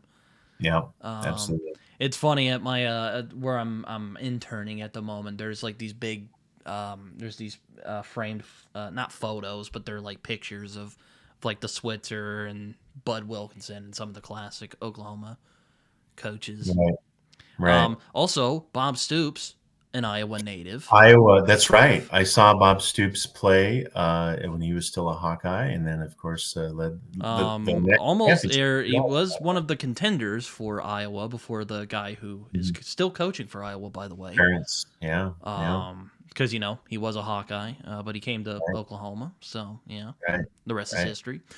Yeah, yeah, it was a good move for him. Yeah. Yeah, no, I've been to the University of Oklahoma a few times. It's a beautiful campus out there. I didn't want to move away from my home, and two, it was a lot of money, and I'm like, I don't want to do that. Like, Right. I don't want to deal with that hassle. You know, College is a big commitment, that's for sure. I've been very fortunate because my dad and I put some money I got as an inheritance from my grandfather who passed away about a decade ago now in the stock market. So that's really, you know, so I haven't Mhm. had as much debt as some other people have had. So it's been I've been very fortunate Right. in that Yeah, yeah. regard. That is a gift for sure. Absolutely. Um, though I haven't really been using it because my dad's like, oh, let's just borrow money and then we'll pay it off after it's all over. And I'm like, fine, we'll do that. It works out. I'm sure it'll be fine. We'll establish a good credit rating, if nothing else, for you. Yeah. But yes, been a OU fan, which can be, well, it's kind of like another religion out here in Oklahoma I in a imagine it funny way. is. I know it is. Yeah. It's like Yeah. that's one of the things we got going for us, you know, aside from planes and not like, you know, planes like, you know, Right. airplanes, but like the planes Yes, the planes. Yes. and the Yeah. Oklahoma City Thunder. So, Right. which was funny Right. you brought up Minnesota because I'm like, you know, we're playing the Timberwolves tonight. I mean, I don't Oh, really care about that because I'm not an that's, NBA fan, but you know, it's I kind of didn't funny even you know brought that that. up. Right. Yeah. I didn't know that either. So that's how much I Also, watched. a long-suffering Cowboys fan, Ah. which So yeah. it's very little sympathy, I'm sure, because like a lot of people don't like Cowboys fans, Well, I was and I'll actually. admit we can be a very obnoxious fan base. Same thing with Oklahoma. I've had a bad choice in fan bases. No, I was actually again as a kid in the late '70s. Everybody, it didn't matter really where you were from. You were either a Cowboys or a Steelers fan. So I Mm. actually was a Cowboys fan for a while. The Tony Dorsett, Roger Staubach area. Hmm. So that, Yeah, my that dad was has fond memories of the steel curtain, is what they call it. yeah, Absolutely. It's a Those thing of Vikings, right? myth in the NFL lore, Right, if you will. right, right. Absolutely. Purple people eaters for the Vikings were a little bit before that. Yeah, all Yeah, those fun personalities and names, and then of course you had the '85 Bears after that, which were just a riot to watch and amazing. But yeah, good times. yeah. No, I Switzer actually won a Super Bowl with the Cowboys, though. A lot of Right, people will '95. be quick Remember to that? mention that it was with Jimmy Johnson's team, which I'm like, okay, yeah, Jimmy John. Yeah, that was kind of a drama there, wasn't it? Absolutely. yeah. No, it's yeah, it's they've been kind of they're so frustrating, Right, right. which I'm sure you can empathize with as a Vikings fan. But that's Yeah, it's been a long time. It's been painfully close sometimes, and it just hasn't happened. you guys got Just Randy Moss though. That was a those were fun teams to watch with Chris Carter and Randy Moss, and yeah, yeah, I always felt bad that the one time he went to the Super Bowl, which was with the Patriots, they lost. right, It's like, yeah. man, he was a great player. He was, yeah, he could catch anything. Absolutely, he was fast. Yeah, I always everything. find it interesting about NFL, the people who like become greats in the NFL. Usually, from what I've noticed, they didn't come from like big schools as much. Now there are some, like Tom Brady played for Michigan for like Yeah. a year anyway. Hmm. But like Brett Favre was from Southern Mississippi. Ben Roethlisberger was from Miami, Ohio, or Miami. Right. I think Miami is what Yep. they call it out here in Oklahoma. But Hmm. who else? Like Aaron Rodgers came from like nowhere. Randy Moss came from like Marshall. So Marshall. Yeah. Right. I always thought that was fascinating. Right. Yeah. Yeah. I don't know what's behind that, but you're right. There have been a lot of great players come out of smaller schools over the years. I think they probably just have to learn how to work harder and have a stronger ethic, perhaps, than some of the other bigger school people that come in and think maybe they might have a sense of entitlement. I have no idea. Yeah, That's just I don't know either, but it's something it's interested me for. It's something I always thought was like, huh, that's interesting. I right, don't know. right, right. But yeah. Back to music. Let's talk Back to about music. music.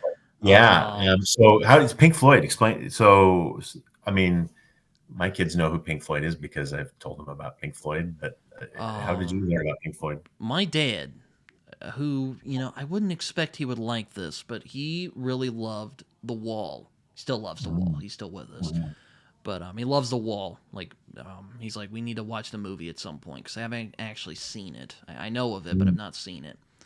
So Right. I always knew of it, but it wasn't really until like Dark Side of the Moon where I was like, whoa, this is like, which is still probably my favorite album of all time. Is Dark Side of the Moon. My, my favorite is actually Animals. Uh, Interesting. That's funny. I I was love talking with Animals. I don't know if you ever watched Shelf Esteem, Nikhil. Yeah, He's I a know him because musician. he did the song for Philip, right? Yes, he did. Yeah, He yeah, did do yeah. that. He also really likes Animals because we were talking about it a few weeks ago about Pink Floyd, or this was a few months ago It's actually, but I put it up a it's few weeks ago. it's atmospheric like other Pink It's really Floyd, but angry from what I remember. got a dark, gritty edge to it.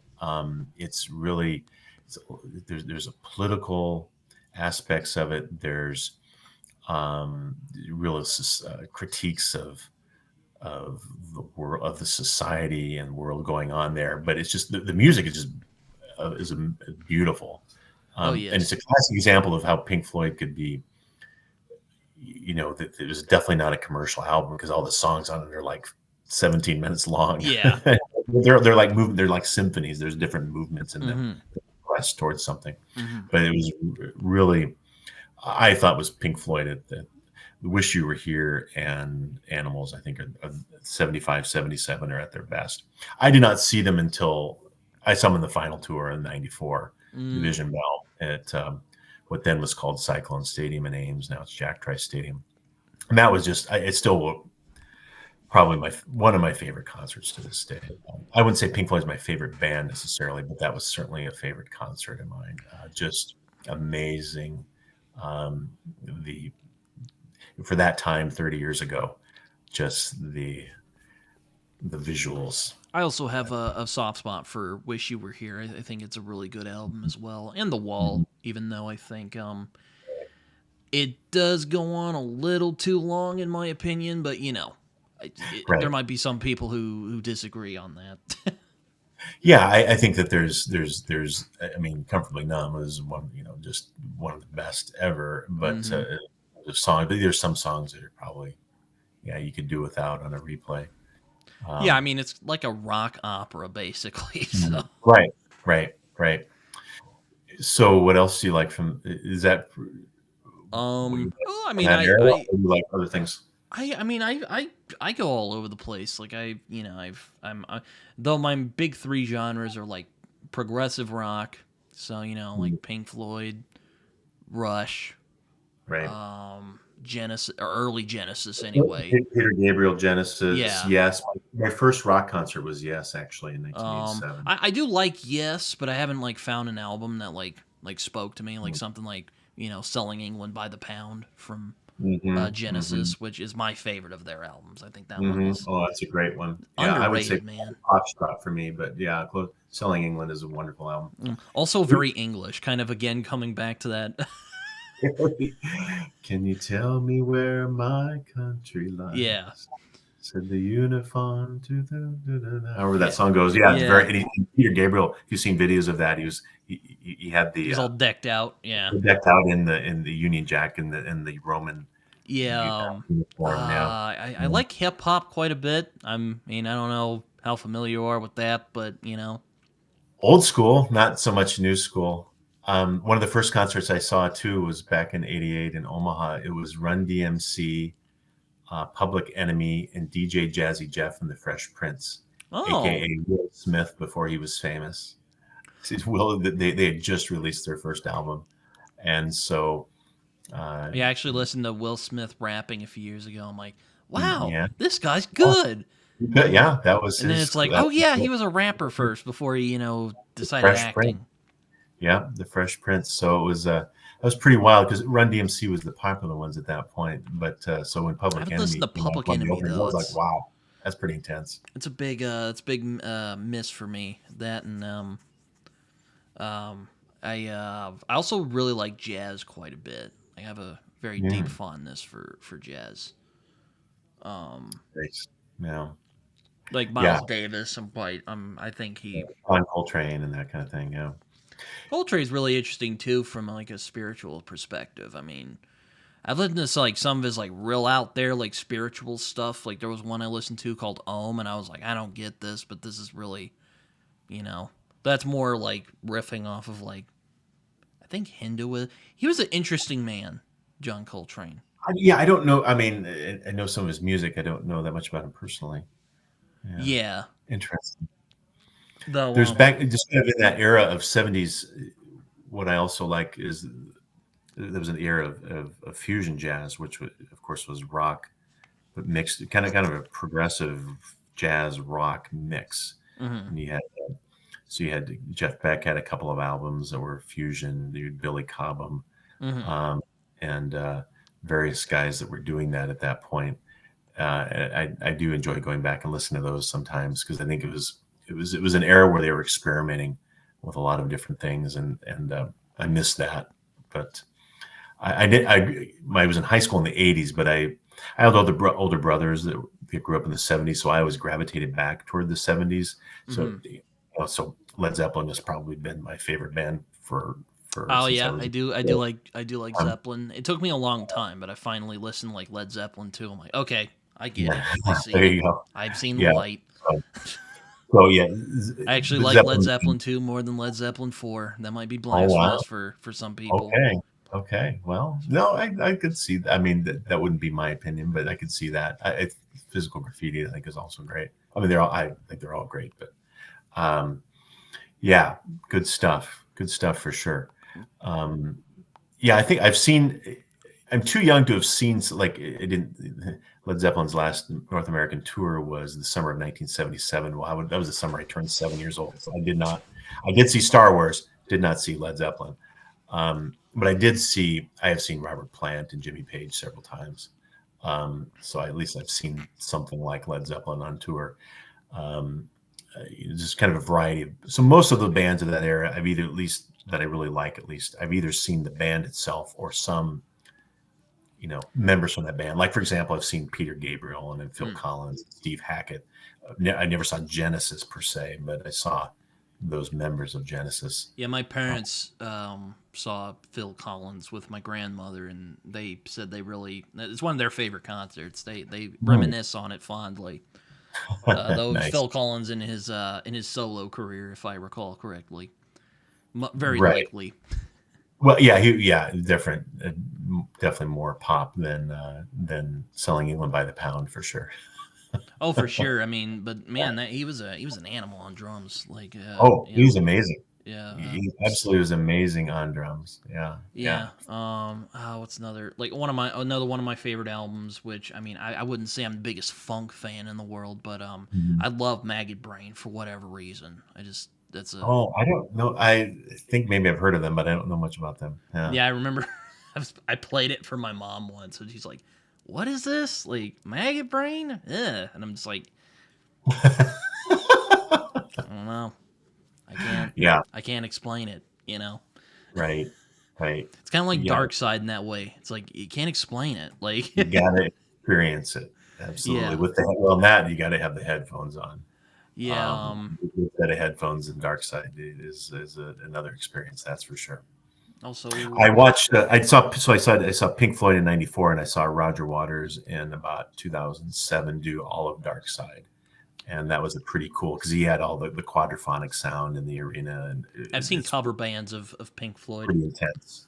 Yeah, I saw the Australian Pink Floyd show, and that was pretty good. Oh yeah, I did too. They had this instead of the floating pig, it was a floating kangaroo. It was fantastic. I forgot about that. That's great. Yeah, no, right. I remember my dad and I were listening, and it was just slowly inflating, and we're like, "What's that?" It was a kangaroo, and we're just like, "There's an inflatable kangaroo right there." Right. Do you know the legal history between Roger Waters and Pink Floyd and the pig? I don't know the specifics, but I know that, like, I'll put it this way: I don't know if I would get along with Roger Waters in real life. He's an interesting guy for a lot. I mean, a brilliant songwriter, nonetheless. Right. Not. So they split up this is kind of funny. They split up, of course, in the mid 1980s, and then Gilmour and the others kept the name, and Waters did his own thing.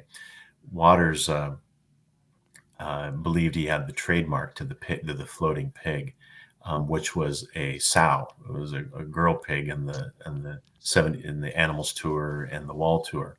So he objected to the Gilmour-led Pink Floyd using the floating pig during their concerts. So they turned the sow into a boar. So that's why when you see videos of the Momentary Lapse of Reason and Division Bell tour, you see a very distinctive anatomical boar pig floating. Yeah, they're like the Eagles, they just never could see eye to eye. Yes. Oh, Henley and Fry and Felder notoriously went at it many times. Yeah. I also like some of the Eagles stuff. Great harmony, I thought. Oh, was it Seven Bridges Road? Just that's amazing to listen to every time. Oh yeah. Yeah, I was just like, man, when they put aside their differences, they made magic together. He did. Yeah. Good band. Yeah, I've never saw Don Felder do an Eagles set one time. I never actually saw the Eagles though. Yeah, definitely one of the biggest sellers of all time for sure. Yeah, my dad, or maybe it was my dad's friend, but they saw Don Henley. He was like, oh yeah, he could play the guitar. It's pretty cool. It was cool. He's a drummer, is what I thought. But, yeah. He is a drummer, yes. I also like The Band, which has I forget the drummer's name in that, but man, great voice on that guy. Yeah, can't think of his name, but yeah, he died of cancer a while back. Shoot, yeah, I know what you're talking about though. Yeah. What are some other things I like? Well, I mean, for modern artists, I'm quite fond of. I was actually listening to Father John Misty the other day, which I'm quite fond of. He's like more of a folk musician, though. Yeah, I don't know too much about them. He is not a priest, I should note. So I don't know why he calls himself that, and even he's kind of gone like, "Nah, I thought it was funny." So Yeah, he's not yeah. clergy, but I do like Nirvana. I think Nevermind is. I mean, I know it's kind of their most famous one, but like for good reason. Mhm. It's great. It's fantastic. That is a band. If I think when we traded messages the other day in the comments, you mentioned I'd seen Pink Floyd and talking about missing how much you miss bands from that era. And well, Nirvana. I mean, I'm not a huge Nirvana fan, but I appreciate them for what they were. And if I knew what Kurt Cobain was going to do to himself in '94, I had a chance to see. I was in law school in Iowa City, and I think Nirvana was just playing down the road in Davenport, Iowa. And I remember seeing the flyers for the concert. And I thought, well, that'd be kind of cool to go to, but I'll catch them another time. And I think that was the In Utero tour there in Mm. '92 or '93. And yeah, obviously that time never happened. So, I had a chance to see Nirvana and didn't. There's probably a lot of bands that I had that you could Yeah, I say that. mean, I kind of I joke with my friends sometimes. I'm like, a lot of the bands I really like, they're not really together anymore. Either that, or some of them are dead for whatever reason. Rather it be from, hard living, or, Neil Right. Peart died of brain cancer a few years ago, so not really Yeah. be helped with that. Yeah. I But I did was see really I Russ. was really sad Russ when I heard great about show. that. Yeah. Yeah. Oh, he was one of the best. Absolutely. Yeah. Yeah, I really got into Rush when I was in high school. Yeah. What albums? I'm Like, quite fond of their more heavier stuff, but mhm. I was talking with Nick Hill from Shelf Esteem about this the other day. I was like, I was listening to some of their synth albums, and I was initially kind of like, whatever. There's some great songs from the synth era. I forgot there was some Mhm. like Subdivisions. It's a great Subdivisions is song. phenomenal. That's right. That's right. I Um, remember when I bought a new set of speakers back in the early '90s. I used Subdivisions to test them out to see how. awesome. Yeah, Yeah. Rough. I'm quite fond of I'm quite fond of 2112, and I think Yes. I think Moving Pictures is their best album, but like man, like they were really good at making like these underappreciated classics. Like I'm really fond of like A Farewell to Kings. I think that's a really Mhm. underrated album. And the one they did right before 2112 I think is also underrated. A lot of Lord of the Rings references in that album. It's Right. like Right. Caress of Steel. That's what it's called. That's it. That sound. Yep. I I think don't you're know right. what year you 2112 lean. is '76. So Um, I don't know where you lean in terms of like Rush, but well, I think I'm with you. Yeah. But I would probably think of that. Definitely the moving pictures. Um, I think Moving Pictures is like their best like mainstream album, mhm. as much as mainstream as they could do, because they like to they have their eras. Right. Right. Yeah. I mean, yeah. You started off as that kind of real long prog, stuff in the Yeah, and '70s. That they more, evolved from there. more the synth pop, and then they went back into a heavier direction in the '90s for a while, which I can't remember the name of I the album. did like in Moving Pictures that the synths were a bit more like sporadic. They played into the song instead of dominating the song. Yeah. Hmm. With that. Yeah, though I mean, again, there are some stuff from the synth era that I think has held up more than I was willing to admit when I was younger. Right. Yeah. No, that's fair. That's fair. Yeah, and I'm Yeah, just like, I never got into. Just go back to something I made coming in more. I always liked those bands more than I like the most popular bands of my high school era, at least in rock, would have been the big hair stuff. And I never really got in, with the not a exception of Van Halen guy. well, Van Halen. I like Van Halen. I'm thinking more of the Yeah, Poison. I never really like could get, I never really got into Van Halen. There's some of their songs I like, Hmm. I was kind of speaking of sense. I was kind of bamboozled a few years ago when I forget what the song's called, but it starts with "Go Ahead and Jump." Oh, just jump. Yeah. Yeah, Mm. What was the name of the song? Yeah, yeah, that was a definite shift in Van Halen's Yeah, I sound. was like, oh, that's Van Halen. I know they do the Panama and stuff like that. Very much intense guitar rock, like Unchained and some Like of the other Eddie stuff. Van Halen, man, that guy was ridiculous. Yeah, he definitely ushered in that whole new era of just guitar players playing fast and loud. Definitely. Yeah, I mean, You know, you're going to have a conversation like this with a pastor, did you? I've had some interesting chats with. I mean, not many like the same kind of rock music that I do. So no, it's not often. No, but Yeah, I've enjoyed that for a long time. Just kind of grew up with, again, kind of growing up where I did it in But my what do you mean era. by like hair rock that you weren't really into? So like ZZ Um, Top, were you not into that? Oh no, ZZ Top was another band I like. I'm talking about like Poison and Cinderella Oh, and those kinds of bands. The big hair, oh, you know, the hairspray and all that kind of stuff. Hairspray and spandex. I didn't really yeah. get I into that. think the '80s is just kind of overrated. No offense to people who are fond of stuff from the '80s. Like a lot of people are like, oh man, film was really on board in the '80s. I'm like, screw that. I think the '70s was a far more interesting time for movies. Personally, I really am quite interested in like the '70s and '60s. I think that was a Hmm. really interesting time. Yeah, I mean the '60s was before my time, but yeah, '70s I haven't some memories of it for sure. But yeah, I hadn't really thought of the movies aspect of it. But sure, I mean, I Or think of my in rock music for me personally. right.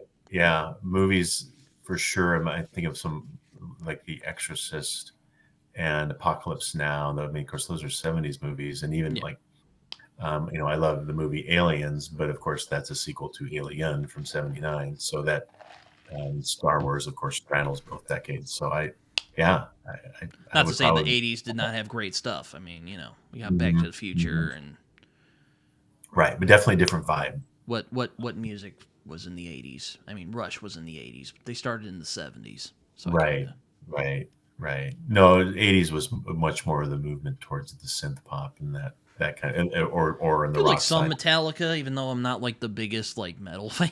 Mhm. Yeah, I like Metallica. I like Metallica. Seen them a couple of times in concert. They definitely bring the energy. Yeah, I mean, I know there's probably like the hardened metal fans who might think it's a bit normy of me to like Metallica, but I'm like, I don't know. I like their style. Right, right. Yeah. Master of Puppets is a good album. I think Well, they used it in Stranger Things for a reason. that's true. Yes, it's a good song. That's single handedly put that song on the back on the charts. I think. Or that Yeah, used yeah. It to must have be. been. That must have been Yeah, really. That must have been awesome for them. yeah, They yeah. look pretty good actually for we're getting older. They're 60. Yeah, they're definitely older than I am. I think they're in their early 60s now. But yeah, they stayed in good shape. Yeah, we'll see how much longer they go. Yeah, what are some other bands I like? Uh, I like is more of a modern solo guy, but I'm quite fond of Hosier quite a bit. It's kind of in that tradition of like I don't know if I'd compare him to Bob Dylan, but kind of that Mhm. singer I love songwriter them. kind of tradition. What's the name? Hosier, Hozier, Oh, I is don't a know lot of them. great songs. Okay, I'll check them out. Um, what else do I like? I mean, I like the Beatles quite a bit. I'm fond of Abbey Road the best out of all of them. Again might be Yeah, a normie pick, but great it's album. it's a great album. Like, yeah, It's amazing. It's amazing. right, right. I had a friend who was like, "Have you heard Rubber Soul?" I'm like, "Not all of it. I need to listen to." Yeah, those that string from Rubber Soul up to Sergeant Pepper and all I that. do like Yeah, Sergeant Pepper's quite a bit too. that's If good not for stuff. that great album cover, I love that album cover. It is definitely a classic for sure. Yeah, yeah. Going back to books though, are there any things that you're planning on reading in the future, or stuff that you're reading right now, or are you busy with the I don't know, the calling, if you will? Well, I'm always busy with that, but no, um, it does make it difficult for me to read books with the speed of other booktubers. Sure, But yeah. well, what I'm going to be focusing on over the next few months is, like I said, finishing the Edan trilogy and then read the new book coming out, continuing to work through the Book of the New Sun, continuing right now what I'm reading Discovery by the Mintons. I'm actually Yeah. finding some interesting spiritual things in there too. Not quite at the level of, it's not that kind of book, the of Edan, but I thought there's some good stuff in there. Really, I mean, and it's just a fun book to read too. I It's- thought Discovery was a. I read it in March and April. I finished it last month, and I thought it was. I mean, I just had them on to talk about it not too long ago. I watched that interview. Yeah, Um, though it's. we do kind of spoil the whole thing, so hopefully you didn't watch all of it. I But wa- I stopped when you started talking about. You did give a spoiler warning, whatever, about half or 2/3 of the yeah, book. So I did stop it. Um, what else do I have on tap? I want to. I'm going to kind of go with a couple of different ways. I'm not I quite guess sure I should how. ask, like, what are you hoping to get to before too long? You know. That's a good question. I'm hoping to get into some of the things that I've heard of that have a spiritual or philosophical bent to it, such as Hyperion. I was gonna mention Hyperion. I think you might be really interested in that book, particularly the Priest's Tale. I think you'll Mm-hmm. be. Yeah, I think you'll find a lot out of that because I mean, I wouldn't say I was mixed, but I thought like there were some stories in that were better than others. I think the Priest's Tale though was one of my favorites. right. Then I keep hearing like Sam from my Mm-hmm. Samwise. He's somebody I've connected with fairly early on after I started my channel, and he I've he's a big fan of Sun Eater, like many others Mm. on YouTube at this point, and so um, he's. I think he indicated that when I'm done with New Sun, that Sun Eater would be a good series to launch into because there are some spiritual elements to that. So I think that would be a good one. So those are kind of the Red Rising. A lot of the ones you hear, I want to get to at some point. Um, the more modern series, but I really want to catch up on a lot of the classic stuff that I just never got around to reading when I was younger because I just wasn't reading fantasy or fiction. Michael Moorcock, for example, uh, Anne McCaffrey, Mm-hmm. all of those classic series that indeed read some classic sci-fi and fantasy, but a lot that I missed the first time around. So I want to try and keep plugging away through those. What other series or books? Guy Gabriel Kay. Yeah, I I still think need to read a Guy lot Gabriel of Kay. I just every time I hear a review of him, I think, oh, I think I would really enjoy what he has to offer. To definitely Yeah, books that make. he's also interesting because he's kind of a scholar as well because he helped Mhm. with some of the Tolkien stuff. Oh, I think he end up helping. I think he helped Uh, Christopher Tolkien like it's, edit some of the it's stuff the too. Silmarillion. I think the Silmarillion had Guy Gavin Kay's hand in it. Oh, If really? I I didn't remember know that. correctly. I think so. Yeah, I am Um, considering at some point in the near future maybe reading some of Tolkien's other stuff. Like I really want to try the Children of Hurin because I hear that's actually a very dark work, which was one that was published posthumously. right. Pretty much all of that Posthumously. stuff has been published. I mean, everything from the Silmarillion on is I think I posthumous. butchered that pronunciation. I'm really sorry to the No, audience you if did. they've gotten this far. Um, I think it's They posthumously. made their way through Going off 5 hours of sleep here. discussion and rock and roll, and music discussions and Yeah, some no. books mixed in there. But yeah, I would like to read some of Tolkien's other stuff. I haven't tried the Cimmerillion because I've heard it's kind of. I don't know if you've read the Cimmerillion, but I've heard it's I really. haven't. I've heard it's It's really like. Well, for one, it's kind of like the Bible of Lord of the Rings in a right. weird way, which is interesting. Is I think that Andy Serkis has done an audiobook of the Silmarillion. Oh, has he? I believe he has, and I think that would, to me, I could just imagine that making it a more enjoyable experience than reading just kind of this Tolkien's Bible history textbook of Middle Earth. Hearing Andy Serkis read, I think he's done it. I'm not sure. I have his other stuff on audio, the other Lord of the Rings and The Hobbit on audiobook. Yeah, I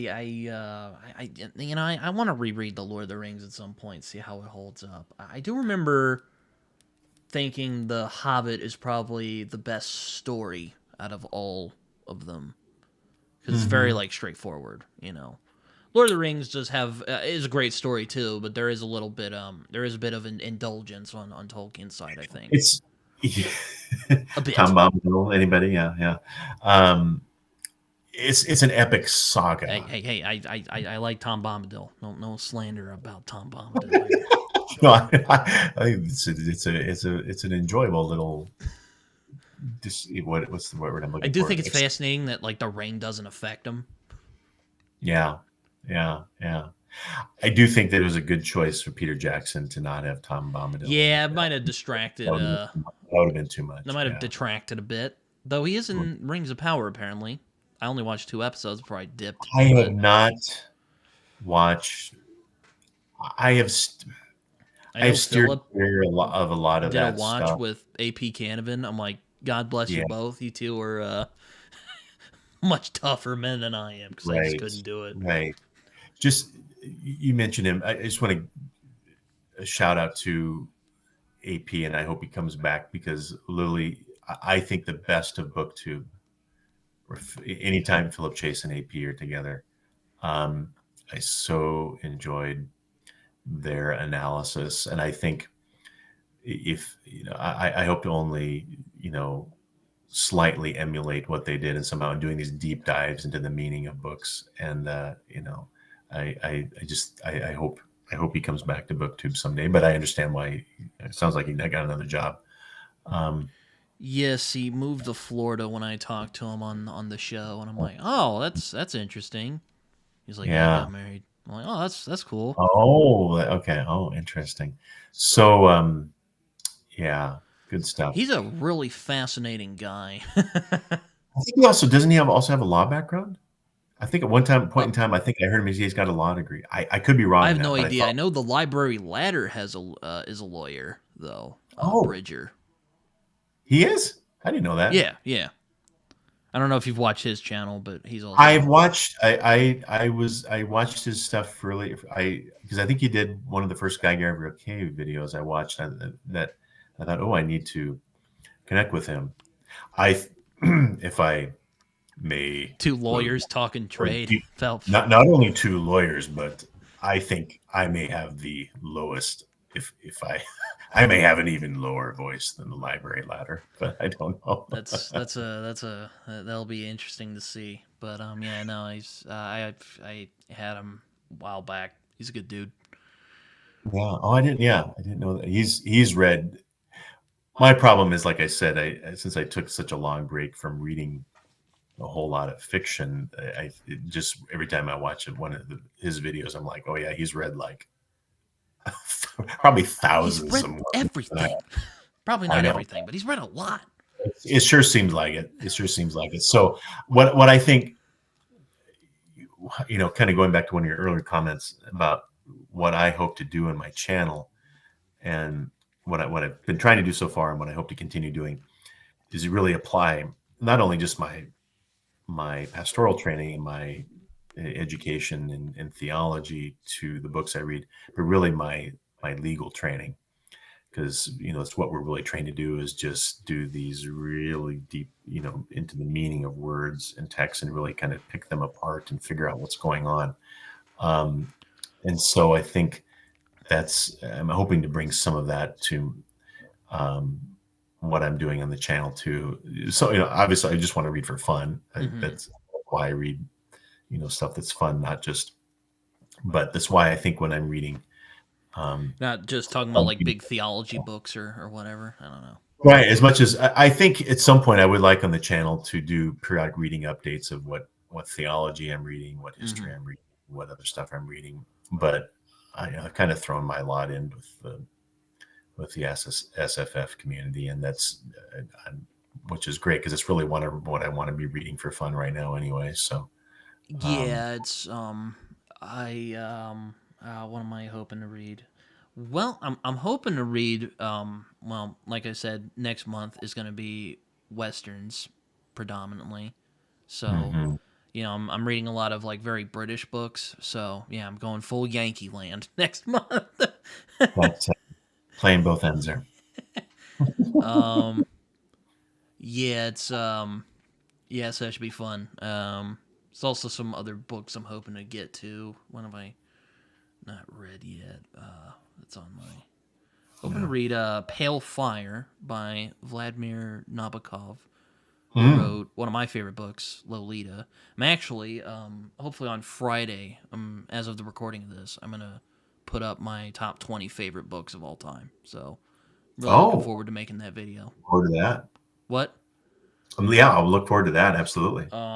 So yeah, it will not just be fantasy books, though I did do a top 10 fantasy a while back, which I mostly stand by. I'm sure I'll change it. Conan is on there, so Good. mild spoiler. I'll go back and watch it. Yeah, fun. No. I don't know if I'll do too many, and nothing against top 10 videos. I think I want to kind of build up my channel just doing what I do, which I I understand mean, is that's going to, fine. I mean, I just wanted to do it's, it just because I'm yeah, like, I haven't done it yet, so I'll just do yeah, it now while I'm thinking about it. right. My channel, I totally get, is not going to be the algorithm's favorite. It's not going to be a mass pop, the mass audience may not groove into these, what I'm trying to do, but I think I'm really kind of doing it from the people who I have connected with, such as yourself. I think have appreciated it, and can enter into a dialogue about it, and that's really what I'm here for. And so if that means that I cap out at a few hundred subscribers, so be it. I'm not. Yeah, I mean, I'm always joking. I'm content to be a cult channel. Is what I like to say to my friends. That's and there's that. Not like an There's, actual cult, but you know what I mean, hopefully. I was looking for the candles and the stuff you had going on the back in your background there to see what kind of religious rituals are going on back Be there. like, yes, he's the chosen one. Ha ha ha. Doing some like occult rituals. The chosen one would be a 24-year-old from Oklahoma. Yes, worship me, 24-year-old man from Oklahoma. Oh Oh, Lord. nice. L. Ron Hubbard could do it. I mean, I guess I could too. I don't know. Well, Ron Hubbard. He started I don't Scientology. know if I'll ever do this, but sometime I've thought, I should just read Battlefield Earth just to see what in the world that was all about. It's I don't know if I've actually read it. I've read a couple of his short stories, but like interesting man. Even though I wouldn't say I approve of Scientology as an organization. Yeah. But interesting man. Yeah, yeah. The other book, just kind of really big book that is way controversial that I thought maybe, because I have a friend, not on BookTube, who is trying to get me to read Atlas Shrugged by Oh Ayn boy, Rand. I have read Atlas Shrugged. So I thought, maybe I should just read that sometime, just to I don't know just how to much spiritual content you'll get out of it, because Ayn Rand was pretty hardcore materialist. very very much materialist, very much you control your own destiny. I understand. Yeah, yeah. Though there is Yeah. kind of a weird she does use like spiritual language a little bit in some of her books, though she would have denied it because interesting woman. Anyway, Yeah, yeah, definitely. she I would say like The Fountainhead is probably a better story than Atlas Shrugged. But I do think Atlas Shrugged is fascinating because it's like you're really getting you're like peering into Ayn Rand's mind in a way. Mhm. Right, I couldn't do right. it with her philosophy books. I tried reading one of her books. I just couldn't get through it. Not because like I disagreed with it or whatever, even though I don't agree with objectivism, but I just thought it was really dry. It was just like, oh man. Yeah, yeah. I'm like, for someone who wrote fiction, would think she'd have like an engaging style. I guess not. That wasn't it, huh? No, she's no Yeah. Nietzsche, unfortunately. Okay. Um, Well, those someday I might get to those. I don't know. That's on the far, far, far, far off DBR. yeah, no, oh man, I'm hoping to read a book called a nonfiction book called Difficult Men, which is about TV shows that I enjoy, like The Sopranos and um, Breaking Bad and whatnot. And the people who created them would like to read that at some point. I'm also hoping to start Malazan because that's Yeah. one that a lot of people have been trying to get me to read for years, and I stubbornly refuse because I don't generally like reading those big long fantasy series. With exceptions, of course. But finally, someone was like, "Just do it." I'm like, you know what? Fine. So I have Gardens of the Moon So okay, yeah. So right yeah, here. So Gardens of the Moon. So I again when I started watching BookTube a few years ago, of course that was showing up all the time, particularly because of Philip and AP. And so I did uh, read Gardens of the Moon because it's probably been 4 or 5 years ago now. And but I looked at the size of Deadhouse Gate to the next book. I'm like, I was still in you're like, graduate nope. school. Well, I'm practicing law. Have two congregations I'm serving. I'm in grad school. I have everything else going on. I don't have the bandwidth up here to tackle that. So I set it aside. And then I saw some videos to this effect. And then Philip just confirmed this to me in a comment that an acceptable alternative, maybe even a preferred alternative for somebody like me, is to enter Malazan through Ian Esselmont. So I'm going to read. It's on my summer TBR. Is the first book in the Path to Ascendancy series. So they're a Yeah, little. I know that. It's kind of funny. I Um, saw a Ian Esselmont book. So I go to the bookstore a lot because I like to, I just like the atmosphere and all that. But yeah, anyway, um, I looked through it. Who is it dedicated to? But of course, AP Canavan, because maybe that's right. I think he even named one of the characters in it after, or either Erickson or Esselmont has a character that's the name is based upon AP. yeah, but yeah, I'm hoping to read Gardens of the Moon. I've heard kind of mixed things about. I've noticed Malzahn kind of a love it or hate it kind of series. I mean, I do know people who've given it kind of like a review, but most of the time people either really love it or think it's a waste of time. So I'm curious to see where Yeah, I'll find myself. I definitely enjoyed it. It was just a matter of the It's a wrong lot. time, I've wrong heard that. time, wrong. It's just like even with Wheel of Time. I talked about that before. I read Eye of the World and Great Hunt. I haven't progressed past that yet. I will at some point. Just you kind of look at the size of the books on the shelf and you're like, am I really going to tackle that at this point? And it's a commitment. So the big I'm not sure what for those really big classic series, and I know a lot of people are reading Janny Wurt's Wars of Light and Shadow, and I have some of those books Yeah, on I my heard shelf. about Wars of Light and Shadows. I'm like, man, like guys, there's so much I need to read at the moment. Like, Right. stop with the FOMO, John. Calling you out. No, I'm kidding. Exactly. Um, I think, but probably Gene Wolfe's Solar Cycle, which Book of the New Sun is the first part of it, is probably the first really. That's the main big series that I want to finish first before like I said, I'm going to re-enter Malazan through Hasselmont here soon, but I'm well, going to good have to luck with figure out a that. way to make all this I'm work. probably either gonna start this book either in July or Mhm. August, so we'll see how that goes. Yeah, Um, yeah. so basically, how that. I also started Discworld, so I'm hoping to continue with that because I really like the one I read.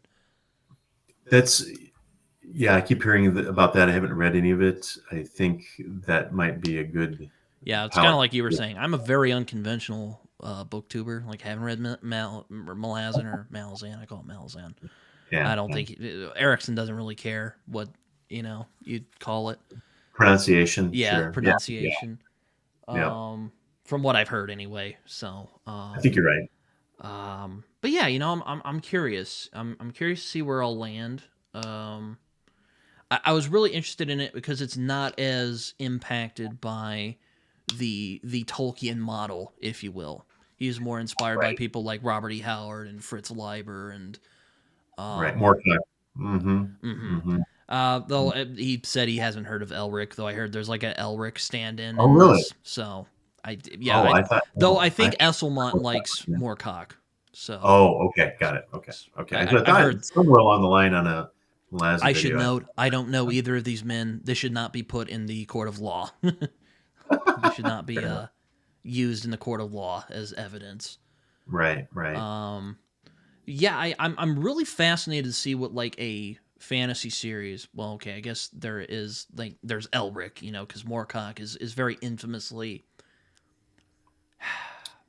is trying to get away from Tolkien's shadow, if Oh, you he was will. the anti-Tolkien for sure. Yes, Yeah. they call him that. Yes, but Mhm.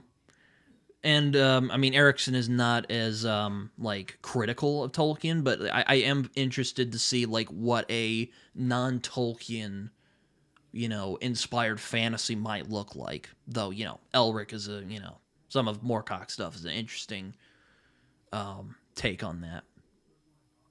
Right. I picked up as those hardbacks have been released in the last couple of years, which are omnibus editions of his Mm-hmm. various works. I picked those up. I haven't started reading them yet, but I'm hoping to. That's one of the classics that I want to get to in the next year or two.